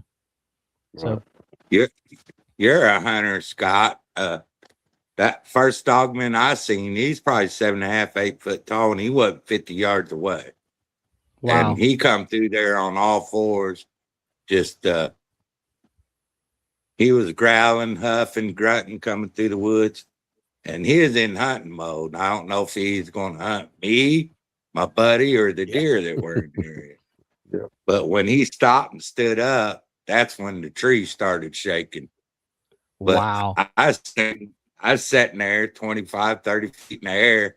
I had a 12 gauge shotgun with the rifle barrel, a scope, shot 1.25 ounce slugs. I had a 45 on my side. I could have took it out. I thought, is me that was thinking it, or he projected in my mind? I wouldn't do that. You know, I don't know if it's me thinking, no, I wouldn't do that, or if he was telling me I wouldn't do that. Yeah. But I wouldn't shoot one. The only way I'd shoot one is in self-defense. Right. I wouldn't go hunting in the woods just to shoot one. But yeah, it's a scary thing when you see them. You talk about that. I had another thing right after I had all these experiences. I started reaching out to people here in Louisiana. And just one guy, I reached out to him, and he came by my house and talked to me, and he had a dog man experience. His dog man experience, he was over there between Lake Charles and Oakdale hunting over there on another national reserve over there, small one. And he said that he heard them coming through the woods, his dog man, 2 of them. Then he heard them jumping from pine tree to pine tree. Then he had one get on a tree beside him. Then the other one got in a tree he was in. He was in a tree climber. And the thing climbed down and looked at him like that. And just, I don't think he mind spoke to him, but he just looked at him. And then they both took off and went to an area. And so he said there was another area that had some small, what do you call them, little small white trees? I forgot what they're called, but little small white trees. Like a birch tree, I guess. I know what you think. Aspen trees or whatever. Aspen or birch or something like that. Birch tree. Yeah. Got to be that here in Louisiana. They don't get real big, you know, they don't get real big around. But he said that when he came back in to hunt, he went and told his dad about it and everything. The dad didn't believe him and all that. But he told his dad when he was going back in, he took a different way in, and he happened to walk by that one area. And he said then they spoke to him and told him that's where they stay. Don't come by that area again. They were in by those birch trees. And I was like, my God. I said, that is crazy. I said, what did you do? He said, well, it changed my life forever. He said, I don't trust him. But he said, I never went back to that woods. He went back and hunt though. I told him, I said, man, you're a lot braver than I am. I said, they get that close to me. I said, oh, I said, I don't know. I said, I might have a my trigger finger may start coming, you know. If I wouldn't have been way up in the air and that thing come barreling through that woods like that. Oh yeah. I'd have been blasted if I'd have been on the ground. Well, one got right there on the side of me. He said he's right there in the tree. He had a tree not far from me. He said 10 yards or something, 15 yards. And he said the other one jumped from one tree into the other tree and climbed down and was looking down at him. I said, oh my God. I said, Oh dude. shit. I said, Yeah. I don't know. Yeah. I believe No, I'd had to change my underwear or something, you know. I mean, good Lord. I said, exactly. you didn't try to shoot New at him? And he said, movement. I didn't know what to do. He said, I just stood there. He said, I forgot what kind of rifle he had, but he had some kind of rifle he was hunting with and everything. I said, my God, the more you get into this community, the more you start. I'm interested in people in Louisiana, really, really interested in that and hearing their stories and stuff like that. And the more you do, you hear a lot of stuff. I've had people contact me and ask me, said they got one standing in my yard looking at me. You know, they'll contact me and tell me, say every evening they come in and just stand there, and a lot of them sometimes it's mothers. You know, they'll say, you know, and I said, well, get you some lights and stuff and put out. Or see if you know somebody's got a trail camera and put it on them. They see it, they don't like all that, so it may keep them away. You know, put some bright lights up at night and stuff like that. But anyways, that's the kind of stuff I tell them to do. And I said I wouldn't shoot at them, you know, because you don't know if you got that one, he might have 5 more right there with you, you know, and then they'll come and get you. Yep. That's the bad thing about it. Bruce, I want to ask you one more thing. What have you heard about Louisiana about them coming down here and trapping them, the Dogman and Bigfoot? So I've heard a story about Dogman, but I don't know about Bigfoot and all that. But have you heard about them coming down here and trapping them and bringing them? It's pretty much all over the United States right now. Yeah. The South down there, y'all have military bases, Texas, all across through there to Alabama places. Mississippi. Yep, a lot in Mississippi. So, yeah, they do trap quite a bit down there. Mm-hmm. You got your it's similar to a swamp ape they've got down there. Yes. That they're trying to. Well, they already have captured a few of them, but they bring them back to the what I call the labs, and then check them over, and then they genetically alter them. What about any? I'm gonna go ahead and say this. What about any reptilian type creatures that would be a cross between a lizard man and a frog man or a alligator man? What have you heard about that? A reptilian? I'm not too familiar with that. I've not seen one myself. I've heard the talk. I've seen the manuscripts on it, but it's all coded so much you really can't make a lot out of it. Right. There is a project. There is a project going on that, but I don't know anything about it. You know. Yeah. Other than that. I've heard of reptilian type people, and they look like lizards. But the other stuff I'm talking about is not a lizard person. It's more of a crocodile looking person, you know. Yeah. And it's not a. It's hard to explain, but it may have a human type body, but have a crocodile head. Right. No tail. Yeah. I've seen reports on them. I classify all those things as a reptilian type race, you know, some kind of reptilian, an amphibious type. They've been around for thousands of years. Yeah. 1,000 at least. I've seen the government paperwork on it, but like I said, that wasn't in my department. So they have special divisions for each one of these classifications, several different agencies. So it's something that just didn't come across my table. Right. You know? Yeah. I've heard stories Thank about God. that down in the swamps down here in Louisiana, Chaffalot Basin and stuff like that. And I'm just like, man, what in the world? You trying to run a crawfish trap or a catfish trap is what I was trying to say. You know, you catfishing or something like that and got your nets and stuff out. And all of a sudden you see this thing stand there that's got a human's body with a reptilian type head, whatever it may be. It may be a lizard, could be a salamander, could be a crocodile, could be something, but this got a huge body, you know, like something you see out of one of these Marvel movies or something like that, you know? Right. Right. And I'll their probably muscles. go like, "Is this your fish? Here you go. I'm out of here." Yep. Hang on, I'll catch another Uh, one. Oh, But there's a lot of awesome stuff out there. stories. Yeah, Yeah. that, Oh that yeah. Definitely. you know, that we're just scratching the surface on, you know. Right. Right. But just And people just now talking about it, you know. right. Well, you know, before, especially here in Louisiana, a lot of people don't talk about nothing. They say, I ain't Right. talking about that. And I've asked. Yeah. Oh God, yeah. I've asked about stuff and they won't talk about it. They won't even tell me. I had one of my Right. cousins tell me one time he heard a scream in the woods and that was it. Then I had another cousin that worked for the Forestry Service, and I asked him about it. I said, "Have you ever seen it?" When I first seen that thing, he's one of the first people I talked to. And I said, "You in the Forestry Service, you ever seen anything?" He said, "Well, I seen a weird footprint one time." But he said he wouldn't tell me where it was at either. Because I asked him, I said, Would you tell me what area it was in or whatever? He said, "Nope, I ain't talking about it." And just would not say anything, you know. But he worked for the Forestry Service of the federal government, stuff like that. Right. Yep. I had a guy drop off a mower today that I'm going to work on for him, and he said he seen the Cryptid Wranglers banner up on my wall, and he said I was watching one of the podcasts the other day. He said that they're really interested. I've always liked cryptids. I said, "Where'd you grow up at?" He said, "In the Appalachians, and we didn't go outside after night." He said, "After the sun went down, we didn't Yeah. go out in the backyard and play." And he said, "We've had some weird stuff happen when we were kids." He said, "My grandpa said these were the oldest mountains in the world."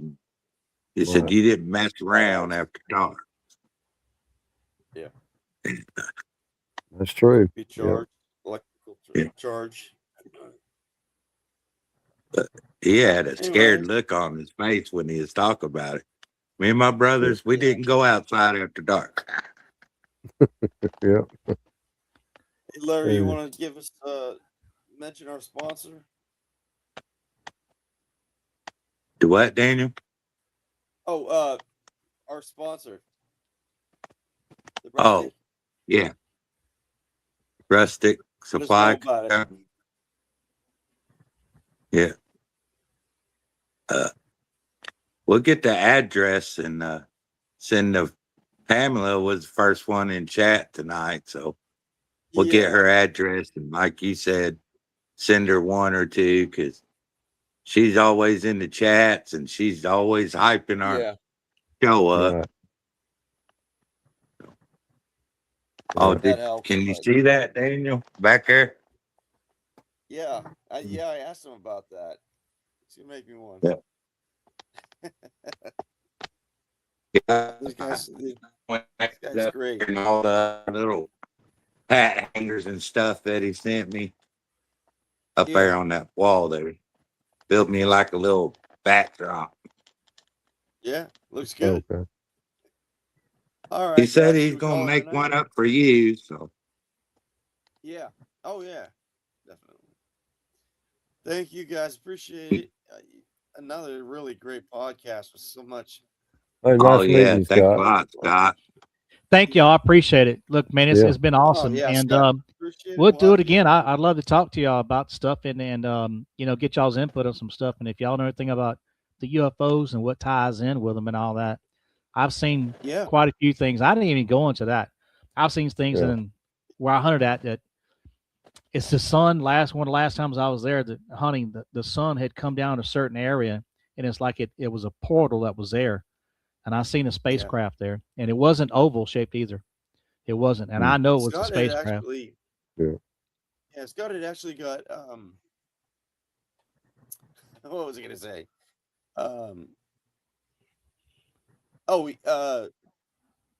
The other Scott has an orb that has like a Sasquatch face in it. Mm-hmm. And he's got pictures and stuff of it. You can actually see there is some sort of a face there. But no, Scott had it one night. So yeah. All right, guys. Well, thank you again, Scott. Appreciate it. We will definitely have you back on. Yeah. Nice meeting you, Scott. Always a pleasure, Bruce. You guys have a happy Thank y'all. Yeah. You And too. y'all come and join Appreciate it. Kisatchie Forest Bigfoot and Dogman, okay? All right. All We'll right, do thank it. y'all. We sure Appreciate it. will. Y'all have a All happy right. 250th. Hey, Yes, Yes, happy anniversary. 4th to all you guys. Yep. yeah, all of you guys. Happy be and a safe. safe one. Yep. There you go. Remember, keep all 10 fingers. Leave Yeah, them fireworks alone. I've seen your Exactly. post. This is a picture of somebody that has 10 fingers. Over the weekend, there'll be somebody with only 9. 8. Yeah. Or will those Bigfoot with the Yeah. extra finger. Yep. All right, guys. Well, thank you so much. And Yep. Scott, Thank you y'all. so much, Appreciate man. it. Good Mm. time. Thank you Great so much. having All right, you. bye-bye. Good night. Thanks. Bye bye. Good night, y'all. Yeah. Phones, Daniel. Oh, what's that? So I'm going to have to start wearing my headphones so I can hear you better.